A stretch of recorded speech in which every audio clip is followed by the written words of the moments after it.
Hello and welcome. It's Soul Saturday. Hello, everybody. Hello, Zebus, Sensei, Legion, Ruffian, Zurich, Lurker, Apocalyptian, Mr. Poi, Cody. How's it going, folks?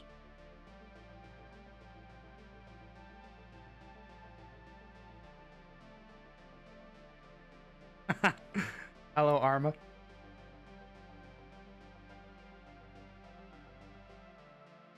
So today is pretty simple. Nothing too crazy, nothing too untoward. We're going to work on Eliond some more. I've already been working on it off stream, sort of getting little details put in here and there. These little like subdivisions or like little suburb areas. That's basically just what I've been doing. Is each little area add just small amounts of detail to, and I keep doing that over and over and over again, and just sort of keep doing that. And we're basically gonna go until my exhaustion takes hold of me. I will say I did wake up around 5 a.m. today, despite going to bed at like 11:30 or so. My body decided it wanted to have a fucking rimworld like pawn sleep schedule, so only 4 or 5 hours. So yeah, we're basically going till the EP takes me. Yeah. Hello, Utopia. Just rolled out of bed. Very good, Bullet. Should be Gucci. So basically what I've worked on so far. This area down here, you can sort of see the natural like path of the roads go and everything like that, where they connect to, all that fun stuff.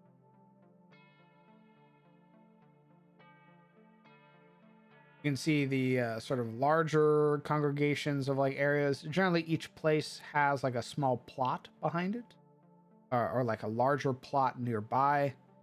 But generally, each place has something that they're growing, usually tobacco, usually like their own little personal garden or their own herbs or what have you. You have larger areas, but usually when you see larger fenced in areas like this, they're usually for herding animals. Things like horses, sheep are really common.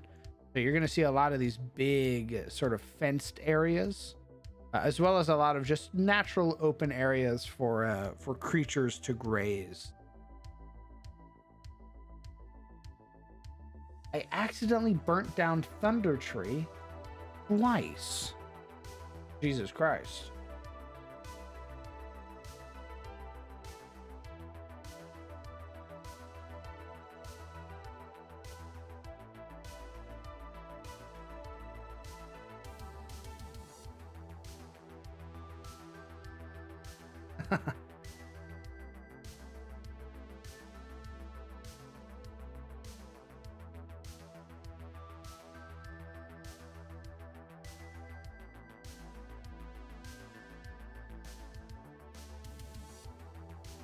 This is the little area that I was working on previously.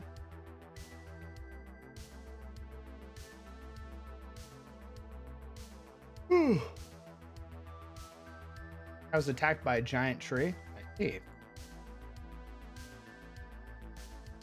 Your first instinct was to pull out the Bic.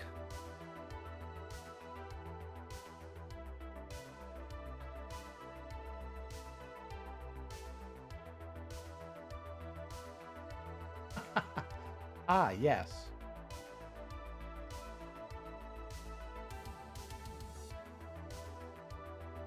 Hey, Caesar. Weekend's going well so far. We're going to be streaming plenty this weekend, so another opportunity to hang out with the friends.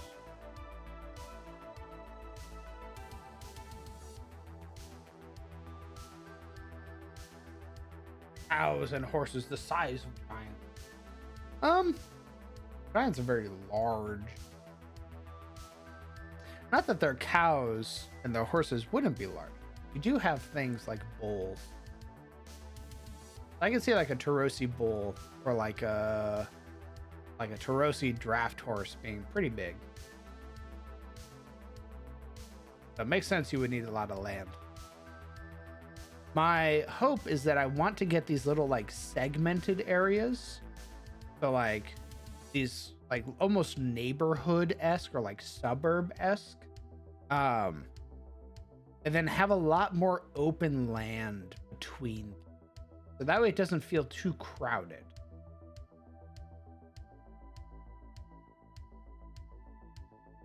Since Tyros is always beset by Vigar, most constantly, does this mean that they've bred their farm animals to be bigger, both have less animals and more produce? Yeah, I guess that's one way to look at it.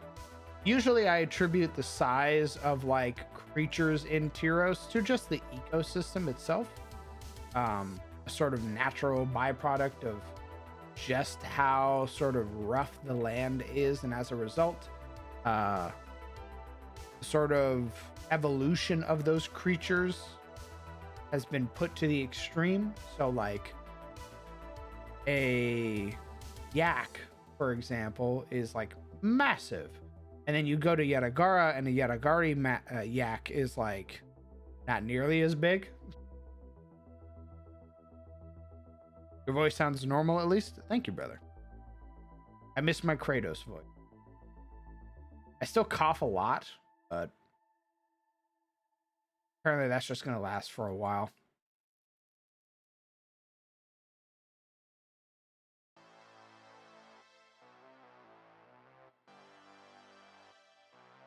Dire yak.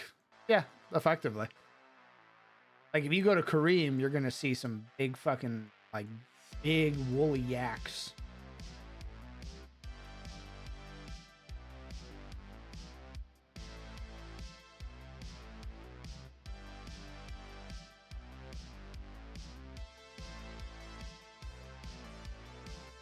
Yeah. Yeah, you go to Yatagara and the creatures there are infused with elements. That is a situation that you'd run into.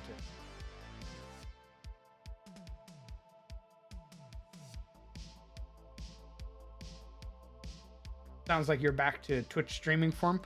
And I do have more energy, which is nice. I definitely feel like I can stream for longer. Obviously today will probably be the exception because I'm so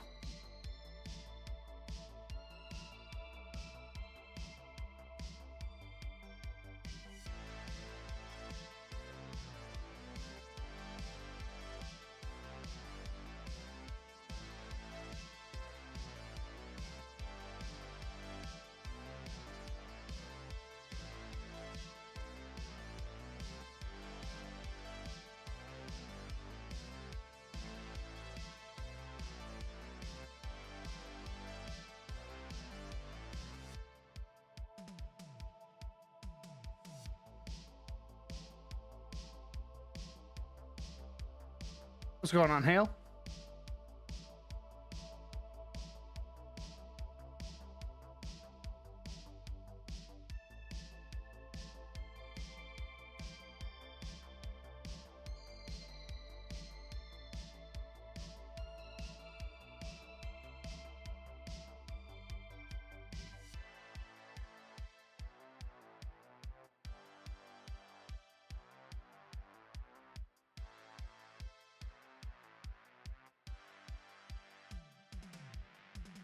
Random PC staring at a giant gray yak crest a hill.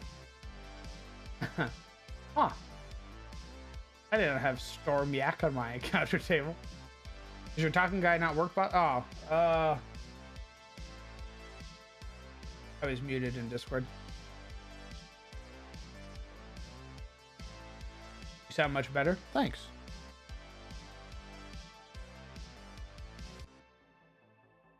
I just realized the cat will on average be Maine Coon or Norwegian forest cat sized. I did do that. The cats in the singing tier were basically Maine Coon. They're big old cats. Big old fluffy cats. There was 4 of them. Wolfmaster, thank you very much for 26 months. Jesus Christ. Your beautiful founder badge. Hope you're getting better, Crown, and can't wait for the rest of your D&D, rest of the year's D&D sessions. I appreciate you, brother. Thank you so much for sticking around, supporting for as long as you have. My God.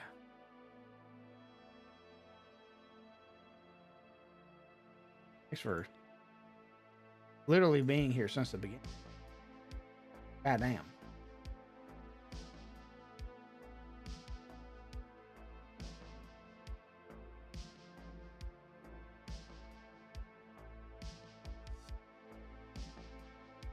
Yeah, we get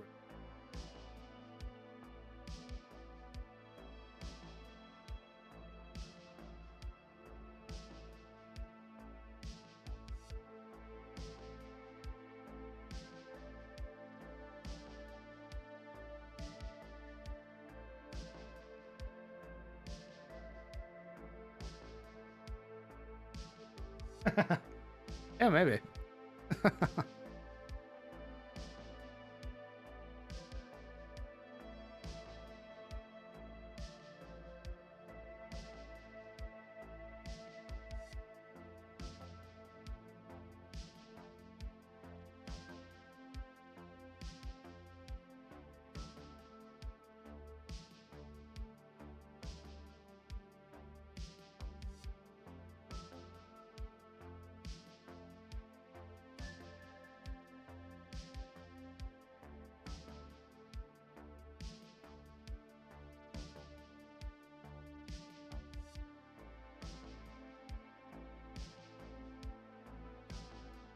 What was I gonna say? I had something on my tongue that was, and I can't remember it for some.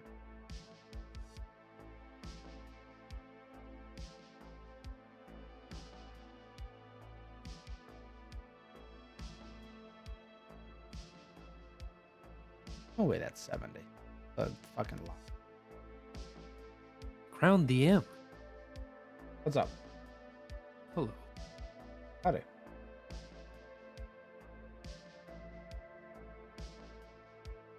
Oh, Eliond.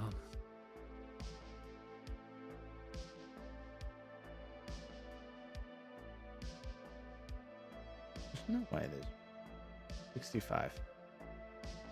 Still doesn't make it. So fucking huge.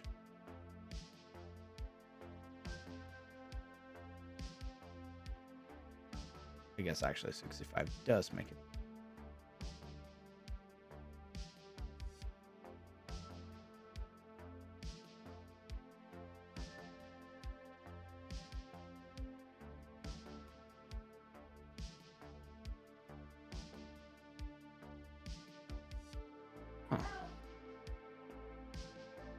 Huh. How could we ball? Can you hear her in the background? Yes. I don't know what she's saying, but I can hear her. Oh, you can hear her like from your room? Mm-hmm. Gotcha. What I mean is, I was hopefully not broadcasting.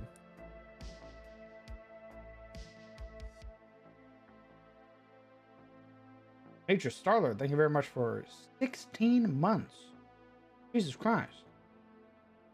Thanks for sticking around for so goddamn long. I appreciate you.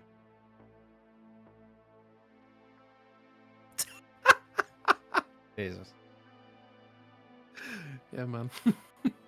Would the big open spaces there be all farm plots? No. So their big thing is tobacco, but their other big thing is sheep, wool. So a lot of this is going to be like grazing field. You see that a lot of these places have like large plots. They're usually behind the house, tended to by the family that's there or whatever. But a lot of this open space probably gonna be a lot of grazing fields, rolling hills for shepherds to sort of walk their flock through.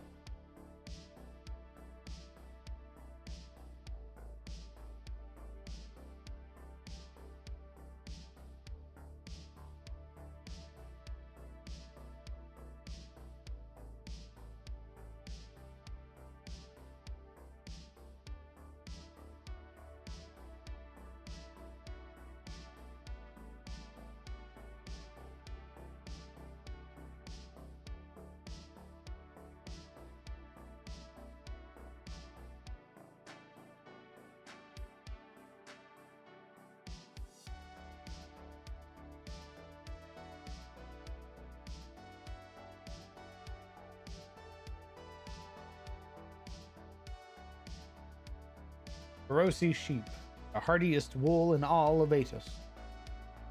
Probably.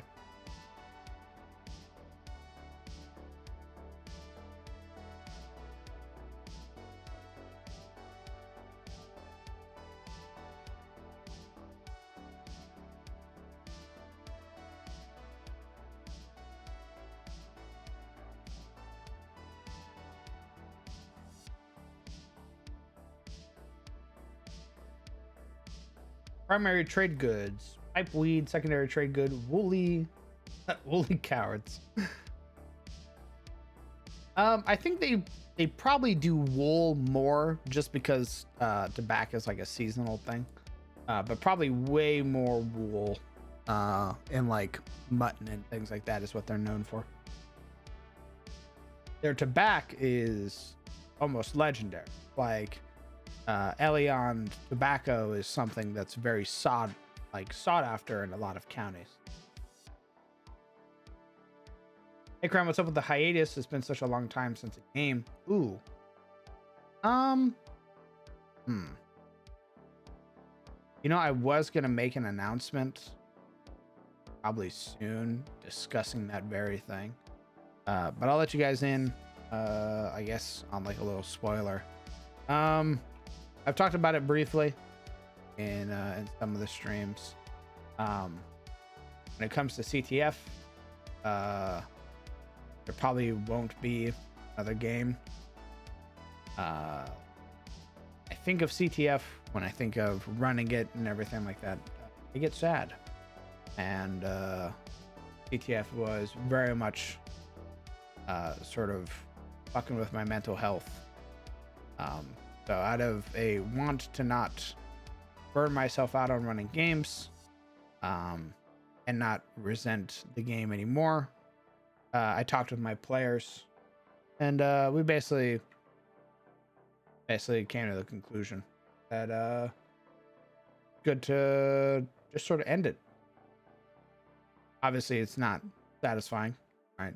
There's a story was reaching its high point, but I don't know. I talked to them in great detail about the game and my sort of thoughts on it and my shortcomings and how I felt about running it and everything like that. And nobody seemed to have any complaints. Everybody sort of understood. And we're going from there. Currently, aside from the Raven Guard game, I don't have anything else planned. But when I do have another game planned, you guys will be the first ones.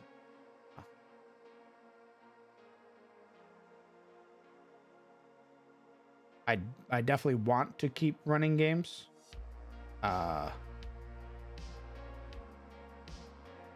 want to play games. I want to run them. It's been a very long time and I would like to keep doing it.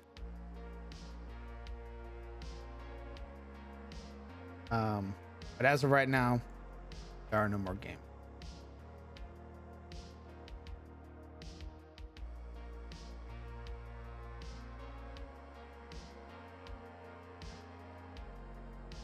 Hopefully that answered your question.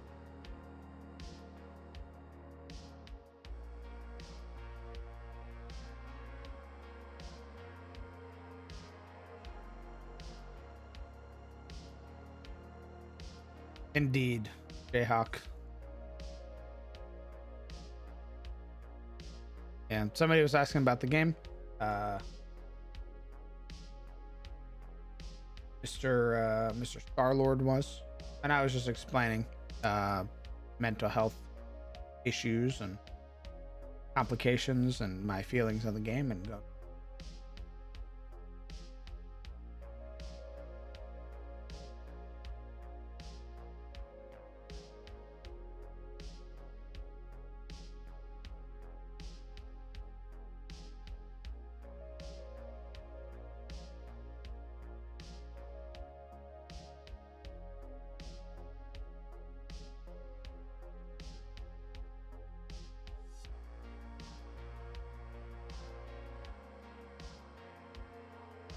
Will there be post-game AMA for any questions about the fate of the CTF crew in Old Thetis?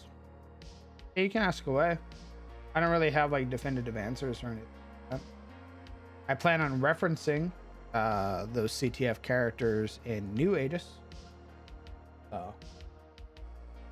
Characters like Alaric, Siluriel, Marana, Uria, Shilde.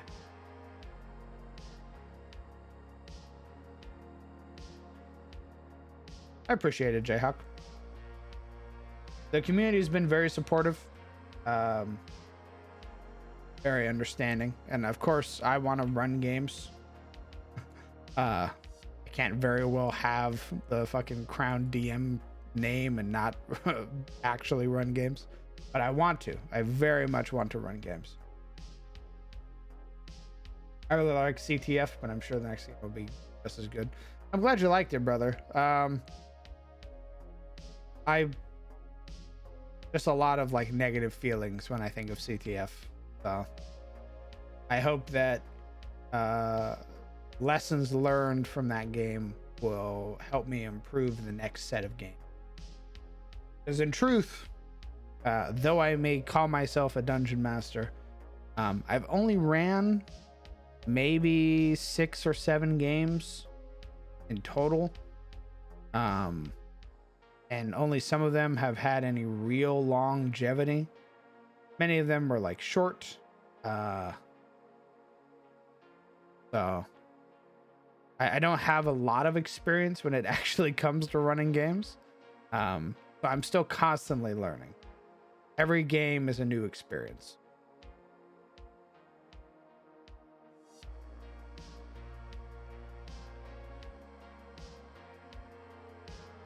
My hope is to sort of learn from those old games, and then going into new games, I can make them more enjoyable, make them more fun for my players. Was it too edgy, or you just felt like it was too lackluster? No, definitely not too edgy. I know some people talked about it being very grimdark. I personally didn't have those feelings. I felt like there was still a lot of hope and everything like that. The issue came about mostly on my part in terms of pacing. After the Basilisk arc of fighting the king and then the emperor, where it took about 6 months or around 30 episodes to finish just that fight, I felt like it all had to mean something more than just killing a monster. Like, I was like, it can't just be the emperor. There has to be some meaning behind it. There has to be something to make it all worth it. Otherwise, it's just been 6 months of basically just going back and forth.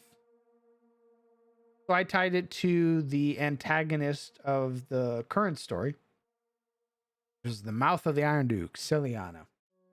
The issue with making Ciliana the bad guy, or at least such a hyper aggressive bad guy, is that she outclassed the party very easily. Ciliana is what's known as a category 5 demon, with category 6 being the highest. She gets empowered with souls. She has a ton of resources. She doesn't operate the same way the player characters do. Ciliana has the ability to teleport between shadows, and it's any shadow in the world. So she can be anywhere. So for the players, it felt like they were fighting a losing battle. Every time they would succeed at one thing, they would go to another place.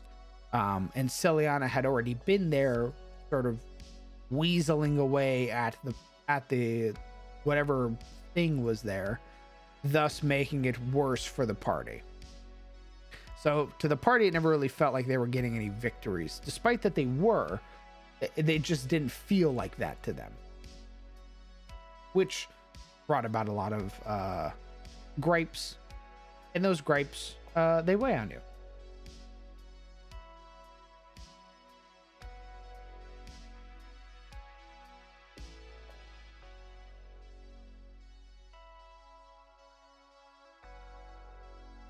Pacing is by far the hardest thing to do as a DM. I still struggle with it. The other thing is sometimes the game ends before you want, you know? Like, for example, the Emperor could have actually been the end of CTF in your mind, which is what came after felt off or not properly flowing. I definitely have had those moments where I'm like, this is the definitive end. But the story keeps going. I'm like, oh, I don't know what to do anymore. You're the reason I worked up the courage to run my modern fantasy game, and my players have been loving it. Mental hurdles can be a huge thing, and if you aren't enjoying your creation, you can only hope to improve. I hope that whatever you make next, it'll be great. Thank you, brother. I appreciate that, and I appreciate the encouragement. I will definitely say that new Adis, I fucking love. Like, every single thing that I've made about new Adis, it feels mine, and I love everything about it. When I talk about it, I can feel the passion that I talk about it with, which makes me really excited, and I really want to run a game in it.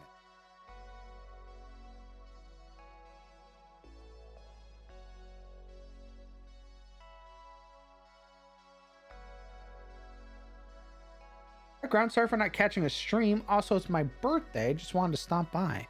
Gringrin, you don't gotta apologize for not showing up to streams, homie. You got a life. You're doing shit. Also, happy birthday.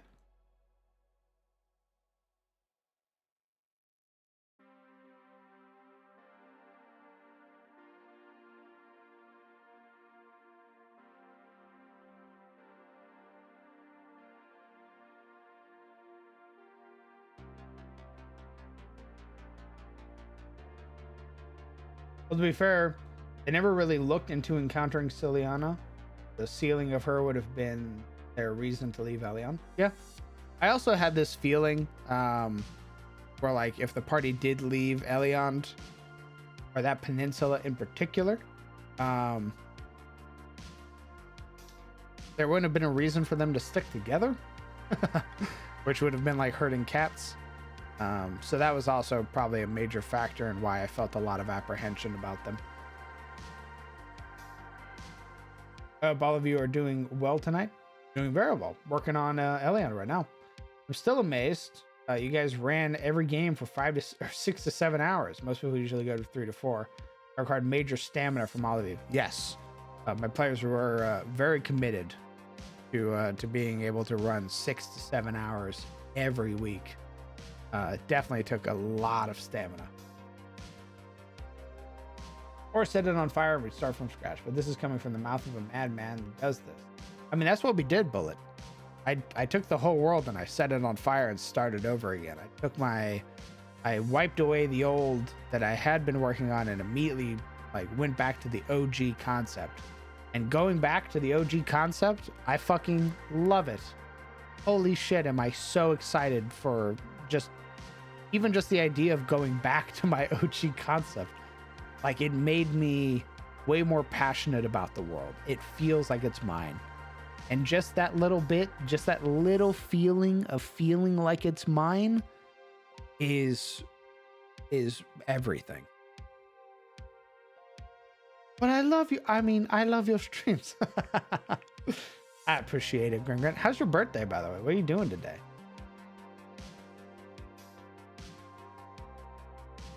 Yeah, sometimes you just gotta tell your players that's it, game over. Sometimes players will let you know this feels like that feels like it's it, boss. It's important to not drag it out when it feels like you found a natural stopping point. Agreed. As much as I make fun of taxation, I love these streams and the world creation. It's amazing to literally see it become just a landmass to an actual world. I agree, Arcana. That's why I really like doing world building streams. Like, I could do all this stuff off stream, but with you guys, it feels so much more enjoyable because it's bouncing ideas back and forth off of each other, where it's like, yeah, oh, what if the Hells was like this, blah blah blah blah blah, and then Brett goes, what if they're aliens? And then chat and I immediately latch onto it and we go, holy fuck, what if they are aliens? and then in like 4 hours we make a fucking awesome awesome like otherworldly entity known as Victim Maltoris.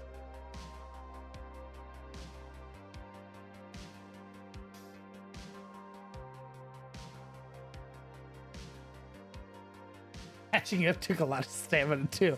Absolutely. The people who watched CTF, the VODs, who took the time to watch 6 or 7 hours of D&D content, hundreds of hours to come fucking just catch up to CTF, insane.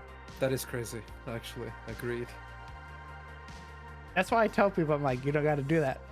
You don't got to watch the games. That is a whole work day worth of content. It is very humbling, actually.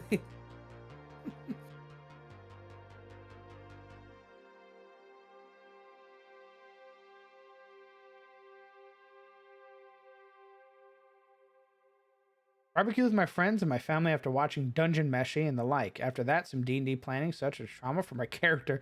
I can't make my femcel kiss her crush. Very good. Dungeon Meshi, by the way, fantastic anime. I started watching it last night. I caught up on all the current episodes. I think it's only episode 3 right now. Oh, so good. Fantastic anime.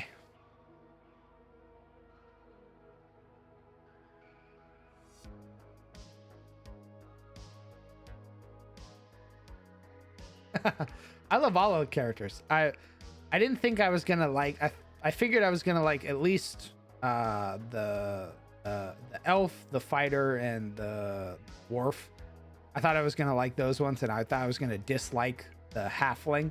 I like all of them. I think they're all great characters. I like their voice actors. I think all of the voices are very good, and I love the fucking concept. I fucking love the dwarf being like, yeah, man, I've been eating monsters for years. Oh, the dungeon only opened up 6 years ago. I've been eating monsters for 10 years. If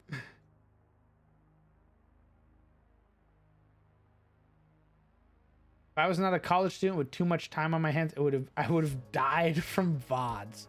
Hell yeah, brother.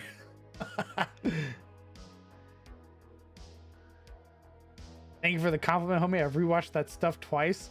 Holy shit, my man. I mean, I appreciate you. But goddamn. I'm planning on running a tweaked West March style game. No idea when, though. Ooh. West March style games. Very, very fun. You have to tell me how that goes. I'd love to hear about it. I think we're going to keep this area barren. Same with this one here. I think I'm going to add this area up here.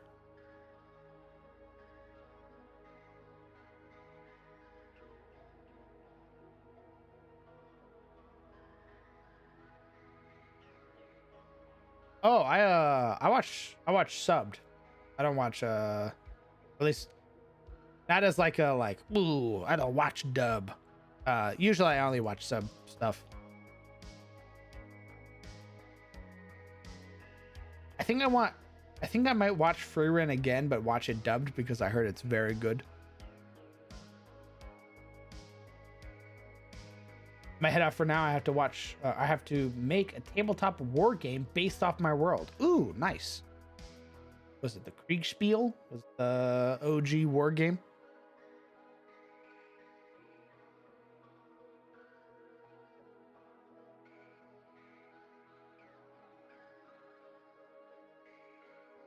Are you thinking about shorter length campaigns in the future or going for another long-term one? So my plan for the future is it's going to be less about me dictating the length of the campaign and more so creating sort of the OG concept of the adventures. So for example, let's say we run another game. And the party, they're doing some shit. They're adventuring in their favorite town. They're in the town of Orlane, and they start running into Yuan-Ti, and they're like, oh man, these Yuan-Ti are really weird, and they start uncovering a plot. They go to the temple that's there, and they find out that Explicitica Defilis, the spirit Naga at the bottom of the temple, is the reptile god that the Yuan-Ti are worshiping. Well, they defeat Explicitica Defilis. They defeat the reptile cult, and they free the town of Orlane. And that's a level, right? That's an adventure. And the party goes, that was awesome, DM. We call it quits. We retire. I go, oh, okay. You retire. Congratulations, you're the hero. You're the heroes of Orlane. Orlane recognizes you as its heroes for the next generation. Basically, you're going to be able to live off of your good deeds. People are going to take care of you. You have a comfortable life here. And that's it. That's the whole game. That's the campaign. It was the party did their adventure. They leveled up and they said, this is it. We're retiring. I go, sick. Awesome. Or they go, hey, that was awesome. We killed Explicitica Defilis. That was awesome. But hey, you mentioned that Explicitica had a weird note on their corpse, and we don't know how to read it. Well, we want to take it to the wizard. You take it to the wizard, and the wizard goes, oh, this mentions a black tower out in the Bloodfen Mountains, and the Explicitica Defilis was bringing bodies to this place. They had some Faustian deal with some entity known as the Scion of Orcus. And they go, oh shit, okay. Well, we're gonna take 3 months to do our own shit. We're gonna come back and then we're gonna go handle the Black Keep and the Bloodfen Mountains. That's the next adventure. So instead of me going, hey guys, this is going to be level 1 through 20, instead it's going to be, hey guys, here's your adventure. Do your adventure and then tell me afterwards if you want to keep going.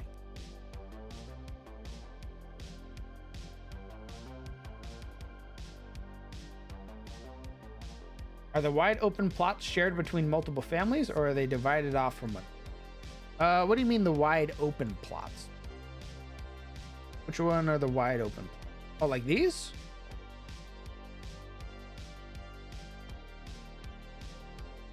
You're retired, but you're still taxed on your passive income.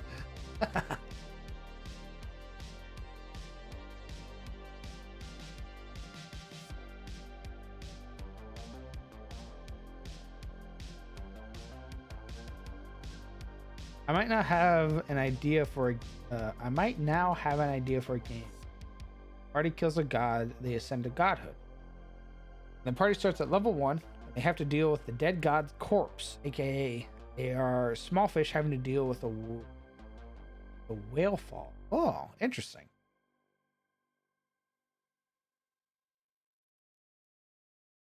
Like the grazing fields, would they be sanctioned off for each family's livestock, or would they all be shared? They'll all be shared. They have like personal grazing fields.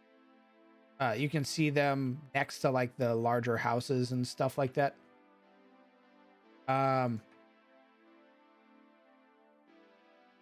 But the sort of more like this big area here is probably going to be open for everybody. Basically, you can go through, and as long as you're tending to your own animals, you'll be fine.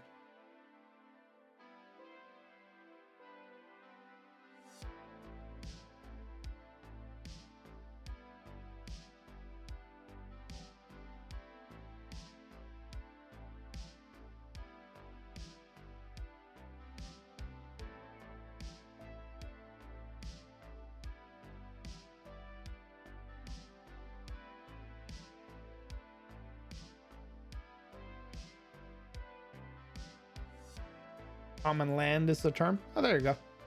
Nice.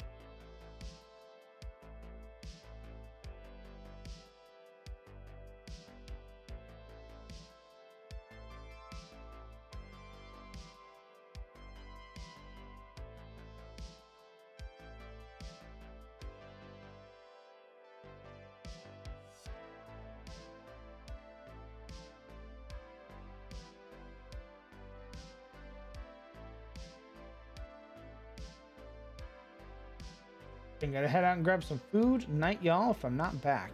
Take care, Bullet. Enjoy your food.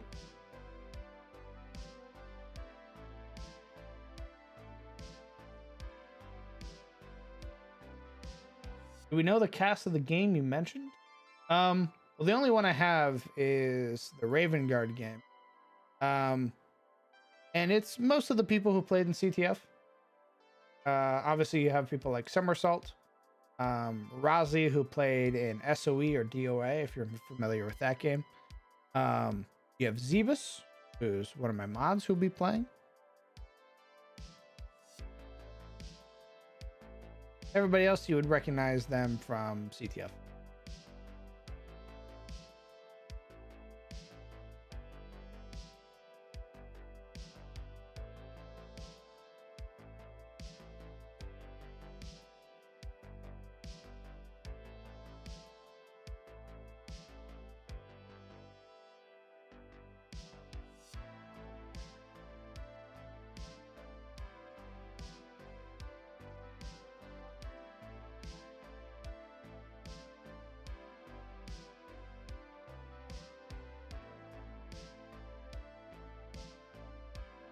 I like the little stone walls. Kind of makes me think of colonial era properties of New England.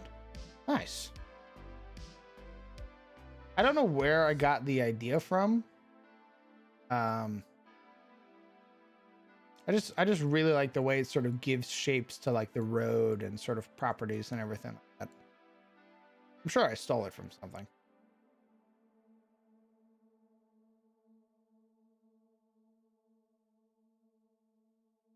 You guys talking about the hedge walls? Is that what stone walls are called? Yeah, they're like half walls, right? Yeah. Yeah, that's very Welsh. You see it in the Shire a lot. Yeah, that's what it was. It was Lord of the Rings.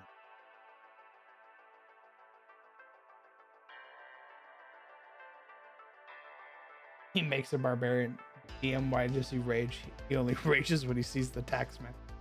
Leave the taxman alone. He hasn't done anything. Jesus.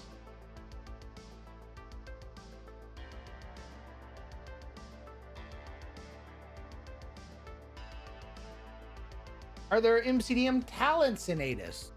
Yes, there are. Because I think they're cool as fuck. And they tie in with my precursor and my and my illithid. So yes, very much so.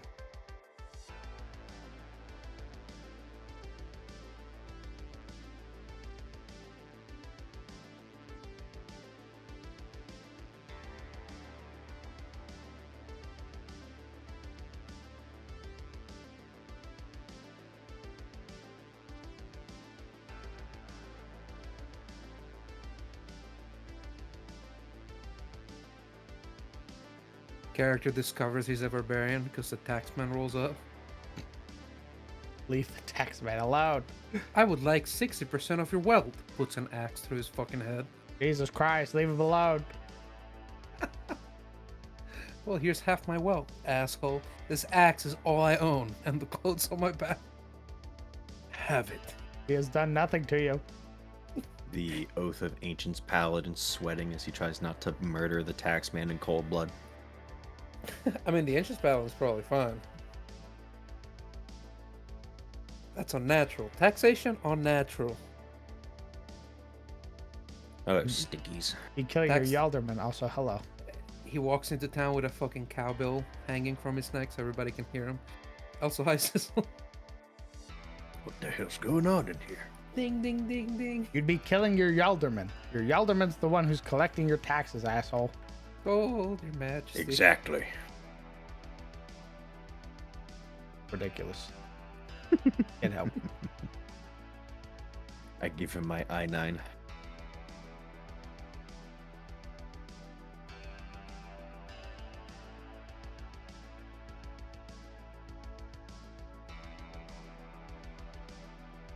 Maybe it's time for a new Earlman.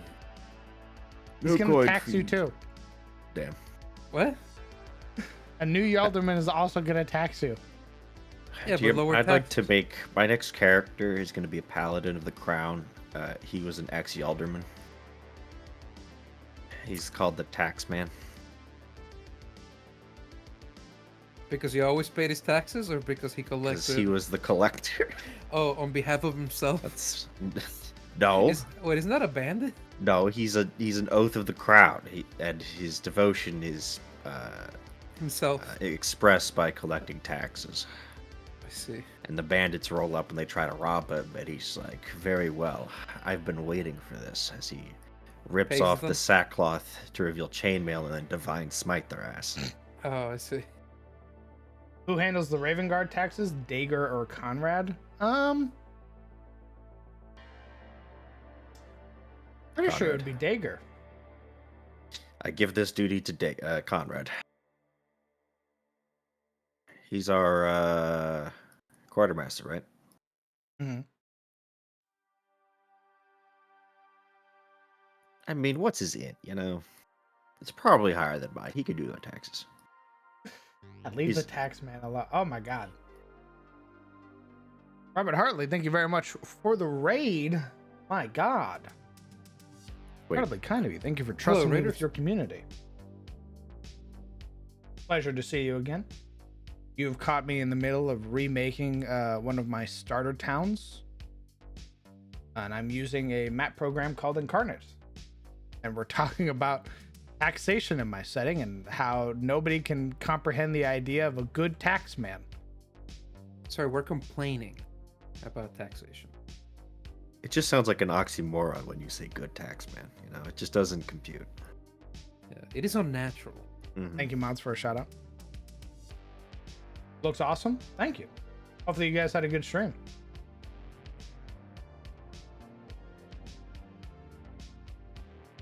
Sorry, DM. That's too unrealistic. Yeah, man, it's called a fantasy. Guess what?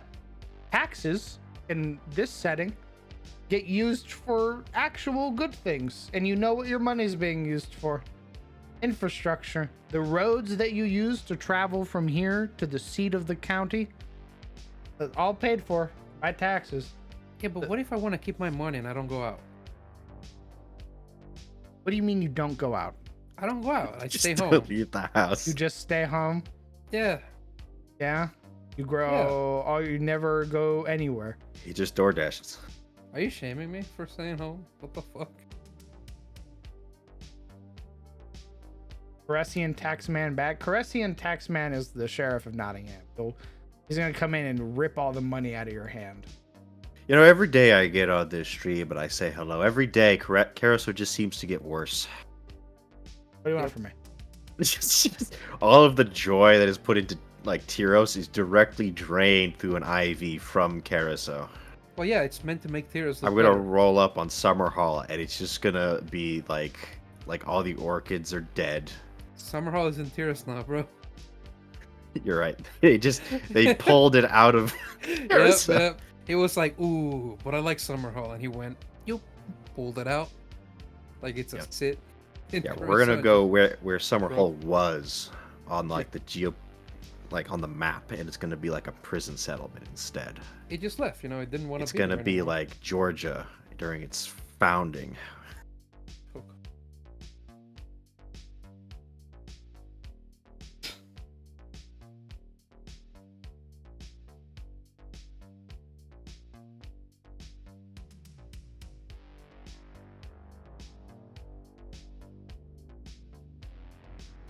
This really is a fantasy. Jesus.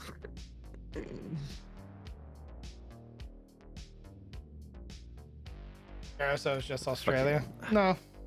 No, I have an Australia. I mean, I guess technically every part of my world's like in Australia if you're in reference to the massive wildlife that can just absolutely slaughter you. Carousel is slowly becoming sanctuary from Diablo. It's not slow. It's rapidly becoming sanctuary from Diablo. Correct. I said, I need fanaticism in my world somewhere, and I looked over to the blob that was Carousel that is relatively unshaped. No. And I went, I see. So be it. Time to die. And I just went, yeah, carousels where they only believe in one god. And if you don't believe in their god, they'll put you in a suit of armor that bleeds you alive until you believe in their god. What if they just throw out the whole god concept pantheon and just say the emperor's their god, you know? They don't like the Why emperor. not just... Oh, fuck. And they're trying to kill their own emperor. Oh, okay. I mean, what about, like, the emperor before, you know? Well, they did, but his grandson killed him. Oh, I see. Yeah, this does complicate things. I mean, emperors got assassinated in Rome all the time. That didn't stop them from worshiping them as divinity. Or You some say all form the of- time? All the time. Once. All the time. Okay. Put notes to your maps, or do you look it up a list somewhere else? I put it in a document somewhere else. I don't I was put thinking it. of it. I don't put notes on my map. Sorry, I just googled how many times did the Yeah, they got Praetorian Guard killed kill a the lot, don't emperor? worry. The emperors got killed by their own guard 13 different times. I think it was more than that. Is Yadagar a unified continent? Yes, Yadagar is a unified continent. They're ruled by a shogun. That's so funny. Do they get taxmen? Yeah. So I imagine their taxes are probably very different from Rosi tax. I imagine the nun from Game of Thrones with the bell, except instead of shame, it's just taxes. Ding. Dang. Taxes. Hey, that's it. And if you're like, fuck off, the Iron Maiden crashes into your building. Grabs you like it's a fucking Titanfall 2 mech, shoves you inside. Are religious tax exempt? No. What about in Carousel? Well, we're not talking about Carousel. We just were. Carousel's got a very weird thing going Elaborate. on. Well, there's the sort of whole idea of like decadence there and stagnation. So it's French, understood. Very much people in power abusing their position of power. The emperor trying to change that, but not really having that sway to be able to do. Oof. When you have a Palantir, but it doesn't stop people from being selfish cunts. Unfortunately. That is the way of it. Now I could watch them be assholes. Too much work, guys. I'm gonna link my maps with me. It's more so I can reference them very quickly, but also I sort of it's almost psychotic. I sort of remember everything about the map. Like once I remove all of these little symbols and everything like that, I know that these are the guild warehouses. That's the constabulary. That's the singing tier. That's Roy's general store. There's Duskbrand's tower. That's where the wisdom's at. I remember the details of my map, so that way I don't have to look anything up. It's very psychotic. I do not recommend doing it.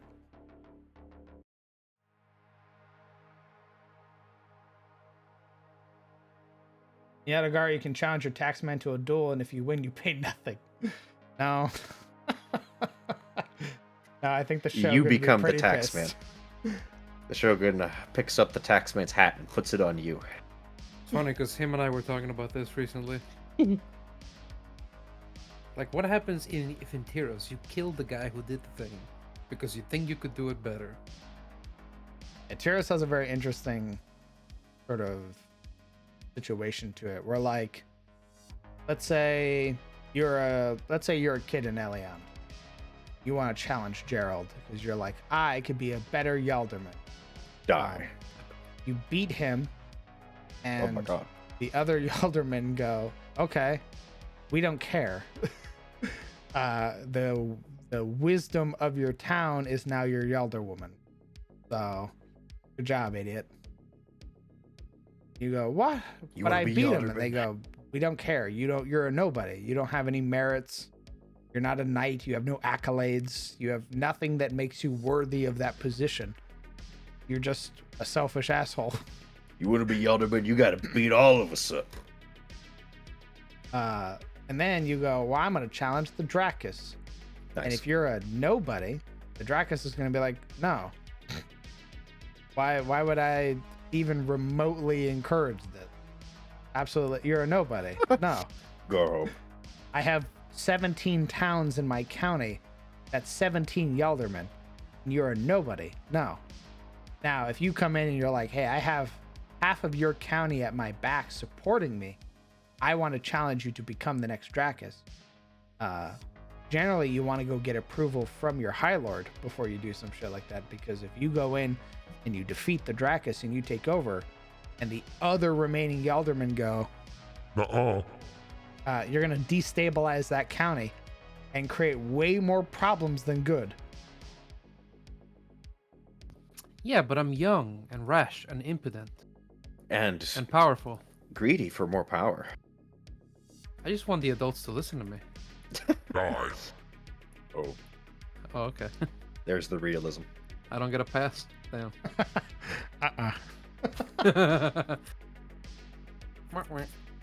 Danny Boy, thank you very much for 5 months. Incredibly kind of you. I appreciate you.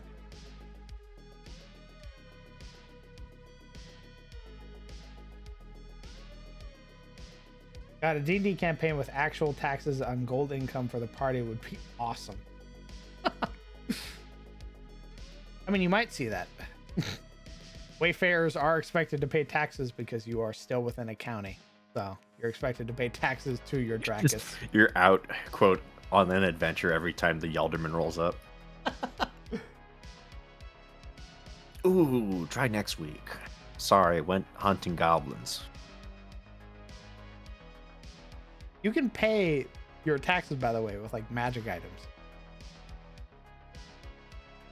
I mean, you might as well just say you could pay by, stabbing yourself, like... Are you kidding me? I need that. I need the ring of the light with the light cantrip, even though I'm an elf and can see in the dark. I have 2 goals. It's important. Become a taxman NPC or create a tax shelter. What are you? Thought You guys are psychotic. Pay your fucking taxes. I left Gale back in fucking Baldur's Gate. DM slowly turning it to the government. Pay your taxes! I would love for the party to charge a taxman with tax fraud and manage to frame it as the perfect crime. What? Question: what is the what are you charged with for tax evasion? Like what happens to you? Do you go to jail? Do they? If Execution. okay, so let's say, oh, for fuck's sake, let's say We're back You- on it, baby. you don't pay your taxes for some 'Cause I'm reason. dope. You Yeah, 'cause I'm decide based. you don't want to pay taxes. Yeah. Your Yalderman goes, No. huh, this individual is not paying taxes. They obviously are yielding crops. They're making income, but they're not giving their fair share to their community and their Dracus. So Yeah, no taxation without representation. Yeah. your representation's your fucking Yalderman. He is going to charge you based on what you do. It's not like Yeah, he's but like, oh, by the way, even though you didn't do anything this year, I'm charging you 85% of the shit that you made. I see that you're struggling. I'm only going to charge you a little bit for your taxes this year. Didn't vote for him. Didn't You did. give him like. I'm gonna. Anyway, What if you I voted for decide like the other that guy? you decide Alright. that you're not paying taxes. Your Yalderman comes to you and says, "Hey, is there a reason that you're not paying taxes?" I'm greedy. Oh, understood. Gonna go No, to you the gave him the constabulary. argument. I like money. Go to the Sorry, I have an 8 constabulary and charisma. What do you want says, from me? "Hey, constable, I have a person who's not paying taxes, who wants to hoard their wealth. I think They're a dark friend. Oh, Okay. calumny! How they Yeah. they throw you under the bus That went immediately. from that went to 100 real quick. You don't want to pay your taxes. You don't want to work with your fellow men. You don't want to pay for the roads that keep your town safe. You must be a dark friend. How'd you know? Summon the arbiters. You know what?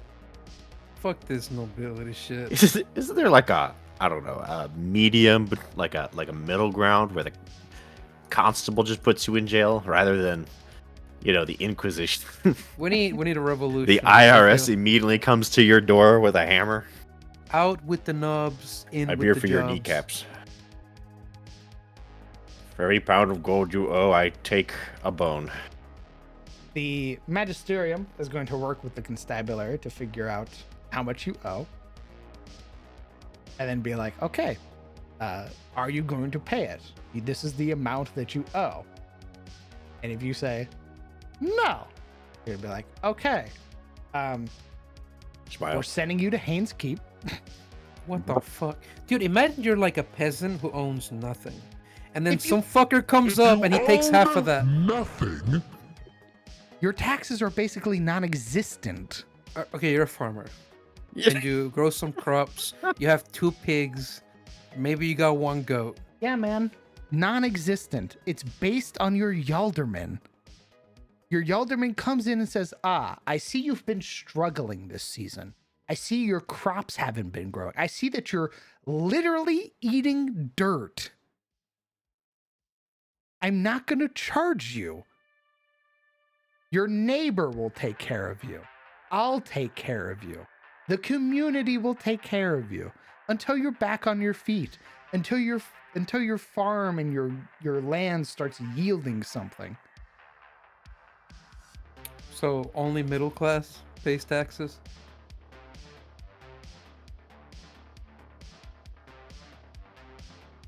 I want you to know, Derek, every character you make,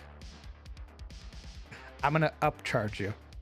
So you're On making like everything. a personal attack now Yes. because I'm Damn. Yes, talking about your yes. Every setting? character you make, gonna be at least half of everything that you get in taxes. Why? How do you justify it? I don't care. You don't care to justify it? No. Okay. Oh, you the Yalderman's boy? Taxes. Oh, you're some dirt peasant? Taxes. You have a house, don't you? You have 2 pigs, don't you? Give me one of your pigs. Give me half your house. I mean, you'd be really just hurting yourself because I'm not gonna pay that fucking tax. Every character's go to prison. Yeah, there you go. Haynes Keep. You get your Haynes Keep fucking run that you I wanted. say thank you for your character sheet, and I take it and I set it into the industrial shredder. And I say, all right, what's your next character? Oh my god. Fuck you is my next character. Understood. I take All right, it, I a put it bard. in the industrial shredder. Next character. Copy paste. I go deeper into the forest near no one if they can't find me. You're right. Nobody will find you except the Vigar. And now you're a slave to chaos. Or a monster. You get made into a tent.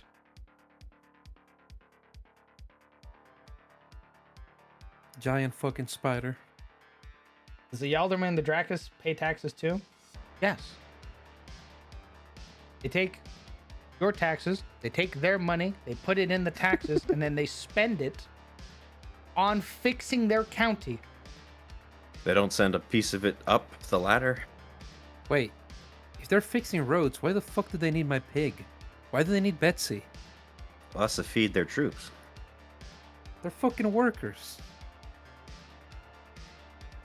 How they Do workers suddenly not eat? Why can't they feed themselves? Are they like workers the whole year? Yeah, man. Dude, I'm not giving them my pig. I want to give it to like my family and my neighbors who took care of me last year because I was having a bad time.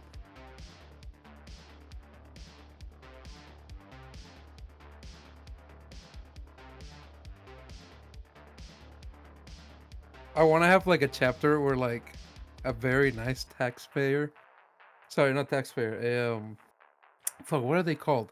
Yeah, the taxman, but they have an actual name. But taxmen rolled up to a town and they chased them out, and we gotta help them. They haven't paid taxes in like 2 years. These people are fucking crazy. Yeah, that's Eliond. That's the real reason Eliond dropped off the map, so they could dodge taxes. Their road is going to Guinevere's shit. like, Understand that it's not a taxman who's sent by anything. It's your Yalderman. It's your mayor. Oh, so like the guy who comes to collect goes directly to the Jarlmen who There already is no gathered man it. who shows up to collect. It's your Oh, Yalderman who collects the taxes. And then he just ships it off? Yes, With whom? whomever. Either he sends it himself, or he has a road warden who takes it. Is it like an event for when they pay the tribute? What do you mean? Let's say they make it so it's one particular day of the month so that everybody can come together and do like a caravan. I don't know if they would do that, because if it's that sort of scheduled, might run into mandatory. Hence everybody coming together. But I see what you mean. Like, yeah, there's a caveat to that.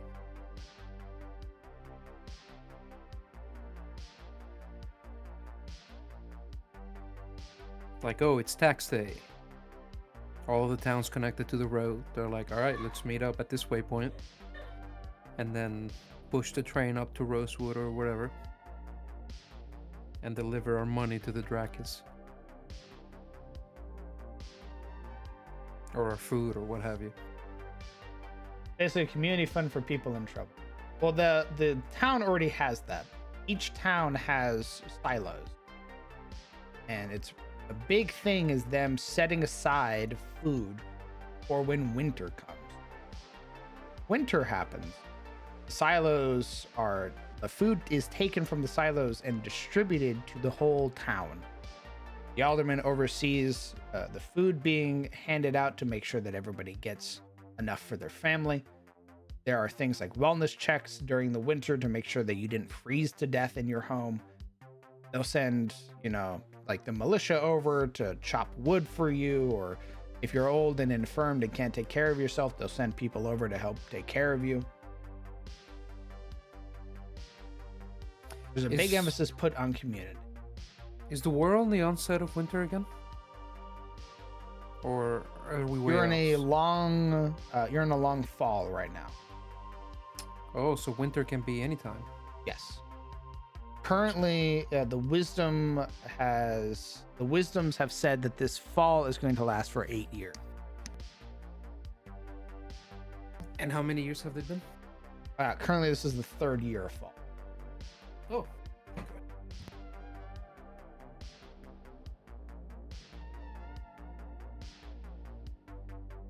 All I'm hearing is do some shady deals to make money and sabotage. Alright, dark friend.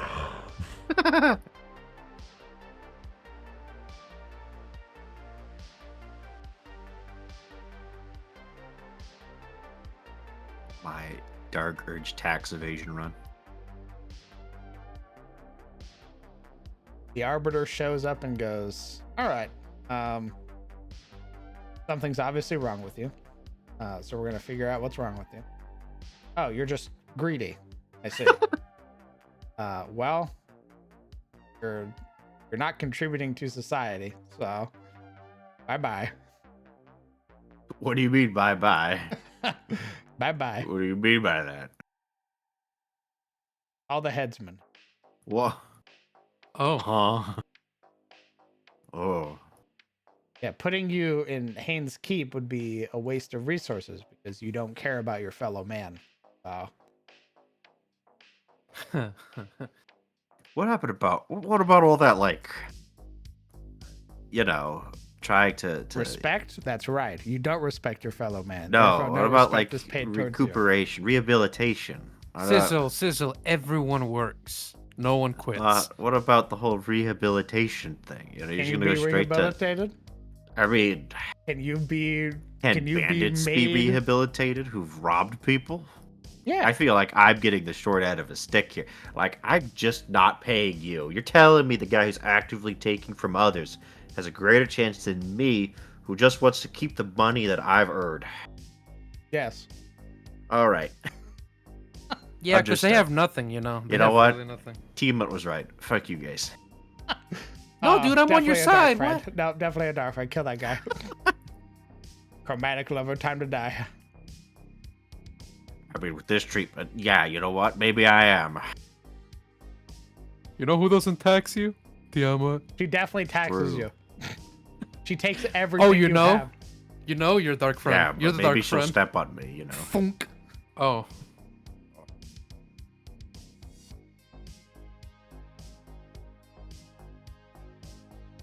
Can't believe it. Believe it. No. I'm gonna be right back. This was waiting for you. You say some What do shit you- like that, this was waiting for you. You're gonna show the fucking arbiter? Yeah, of course you are. That guy looks like he belongs more in like Carousel, actually, with the whole with all the crosses. That's a head. That looks, He's coming that for you. looks like an inquisitor. Hey, he's an arbiter. Why's he got all those religious iconography on him? Why's he got an incense thing? A hominid. I see.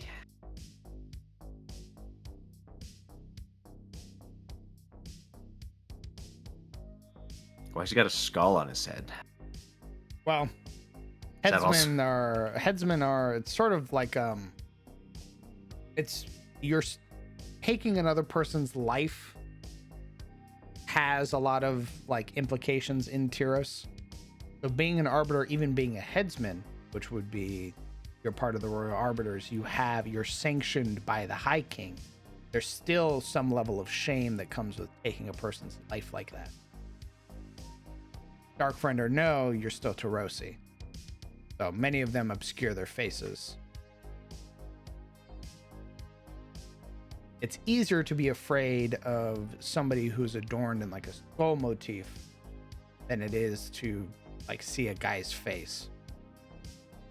So when you're dying, you're not dying to a person, you're dying to this ideal or this symbol. Maybe. Well, what if it was like this guy's face?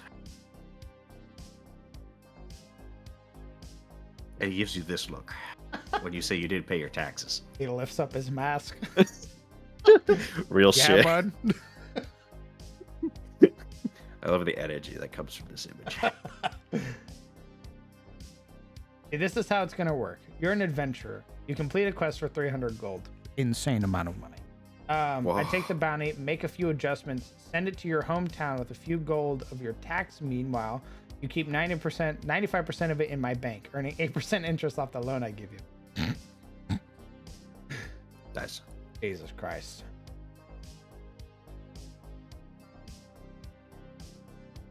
I cast suggestion, walk into the woods for 8 hours. Easy.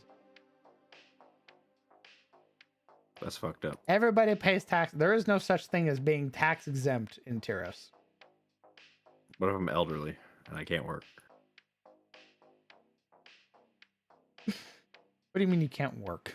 I'm old. Okay. You have you're just like an old homeless person? You don't have any kids? I'm a fucking, Okay, yeah, I have kids to help the farm. Am I There you getting go. taxed? Yeah, your farm is getting taxed.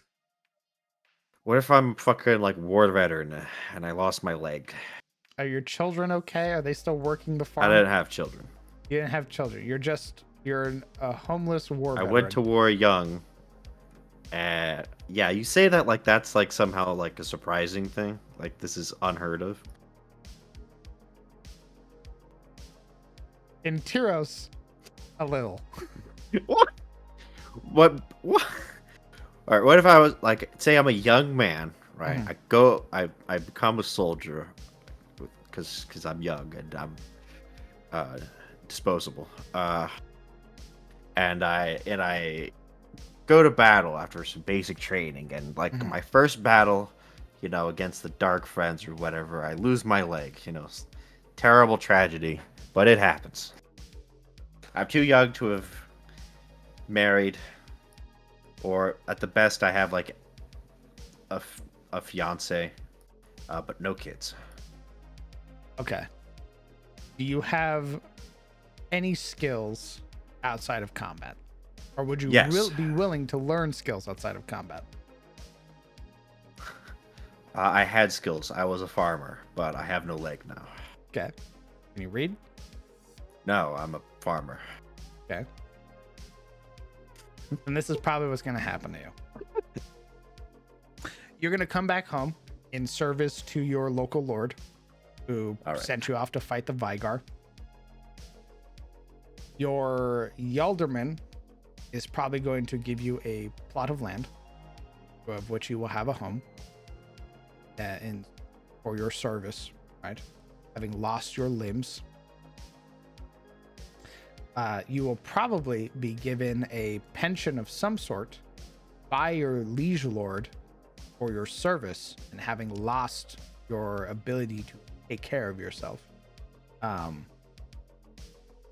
That plot of land will probably be worked by people within the community, so that way you have something. So you might not be farming.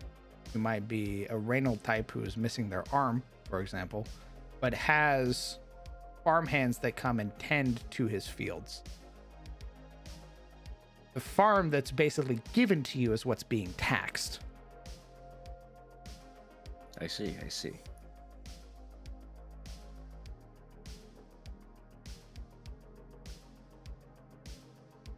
If you possessed other skills outside of farming or were willing to learn, then you could work for your Yalderman.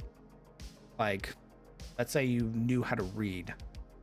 You could be asked, or you could be hired to be a teacher to teach the next generation and get paid, and then that's what you would be.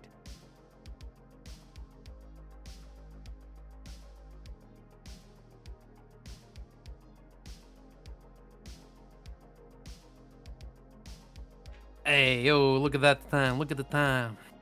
It's time for me to go make some gabagoo. What? I gotta go. Oh, Peace. okay.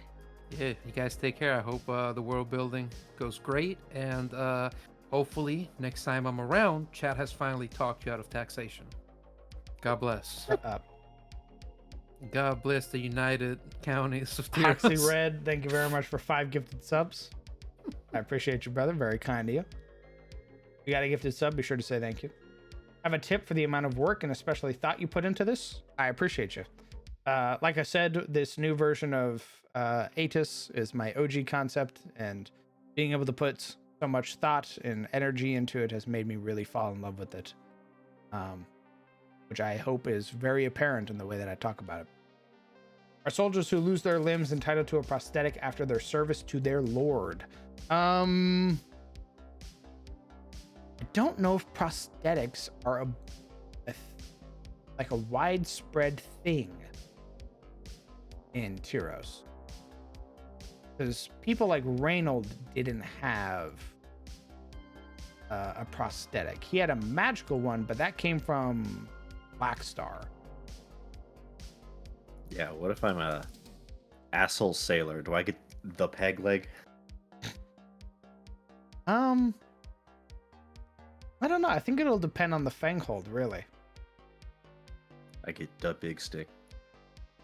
I think it would depend on the Fanghold and how the Fanghold treats its soldiers. It's those who are in service to it. Somebody like House Ricewind, for example, treats even their levies very well.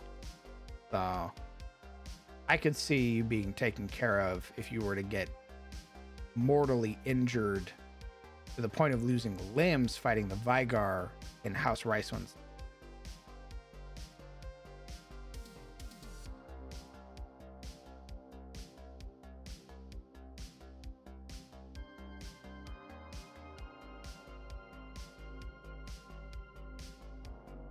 A wealthier Fanghold might offer you a prosthetic,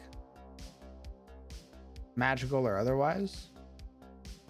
Especially depending on what type of soldier you were. If you were just a basic soldier, probably not. Maybe like a basic sort of wooden one. if you were a knight, like a decorated knight, they'd probably try to get you like a magical prosthetic.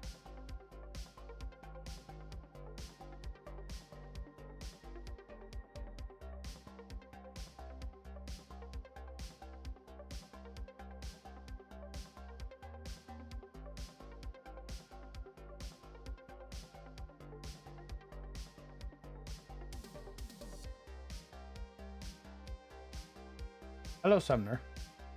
I watched Dungeon Meshi. It's very good.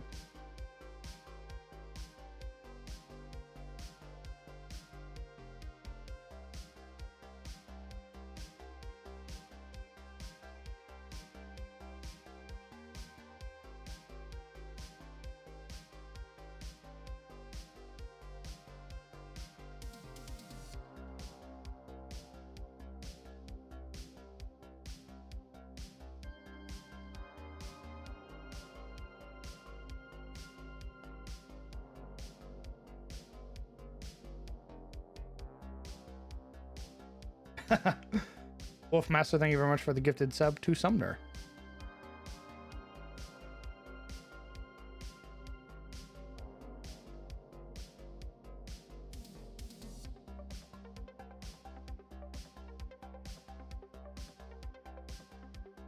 Do you know about the new Devil Lore yet? Oh, you're talking to Summer. I don't think Summer does. I don't think Summer was here from when we made Victim Altaurus. Summer. That's a name I haven't heard in a long time.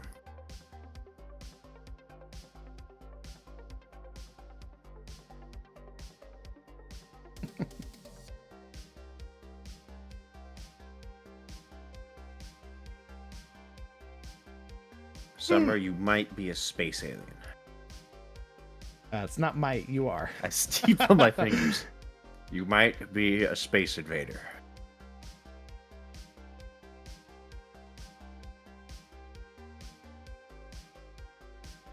You're welcome.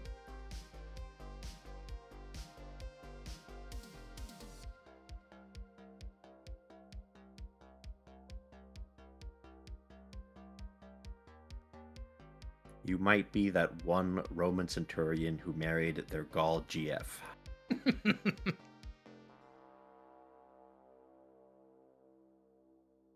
What is the local cultural impact of this region to the rest of Atis, if any? It has nothing to do with taxes. I'm legitimately interested. Are you? This is the Fanghold of the Ettenmoor. Fanghold is another word for territory. Each Fanghold is split up and controlled by a warden family, as shown here. Each warden family is unique, possessing a unique heraldry, motto, and their own sort of lore and history around them. The Ettenmoor, in particular, is ruled by House Ricewind. Its capital is Ettenheim, or Giant Home. House Ricewind are half-giants. They are the heirs to the giant kingdom that existed within the Ettenmoor. During the end of the Shadowed Age, and thus the beginning of the Fourth Age, which is our current age, House Ricewind slew the Giant King, and thus put an end to the demonic invasion and the Giant's tyranny altogether. I can pull up my own little lore here.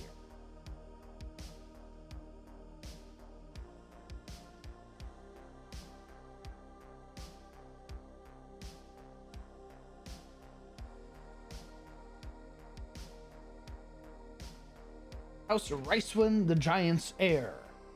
Here we stand.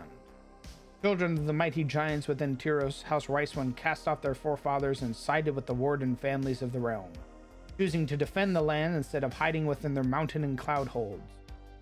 When the families marched south to reclaim their ancestral lands, it wasn't I cannot talk. It wasn't demons alone that House Ricewind had to battle. but their own forefathers of giant kind who had sided with the remaining demons in a desperate attempt to keep their hold on the land. When the battle ended, the giants were scattered across the realm, and the noble house stands as the true heirs of giant kind. This particular region is a peninsula in the Southlands of the Etenmore. It's this area right here. And it is called Eliond's Pier. At least the major town within that peninsula is called Eliond's Pier. And this is the Eliond's River. Eliond was a almost mythical hero during the Giant Wars, who basically was a great ally to House Ricewin and a bunch of other notable families. Eliond gave their life to destroy the demonic invasion that was incurring on the south, that was basically coming up from the ocean or the islands of glass. Their sacrifice is what bore the Eliond River. Their tears are said to have formed the river themselves. They wiped away the demons, cast them out into the ocean, which bought House Ricewin enough time to slay the Giant King. Their sacrifice is what made the land so fertile, and the people who fought alongside Eliond settled the land. They are known as very venerable warriors, the people who live in Eliond. Although they don't really remember their reason for existing, they don't have that sort of knowledge anymore, or the history is lost to them. Their main exports are things like tobacco, it's Renar weed, and wool, a lot of lamb and lamb chops and that. It is a very prosperous town. It is ruled by a Yalderman named Gerald Olivier, and his wife Guinevere, who's a silver dragon. So in compared to a lot of other places around here, Eliond is almost fantastical compared to many of the other places within the county of Rosewood.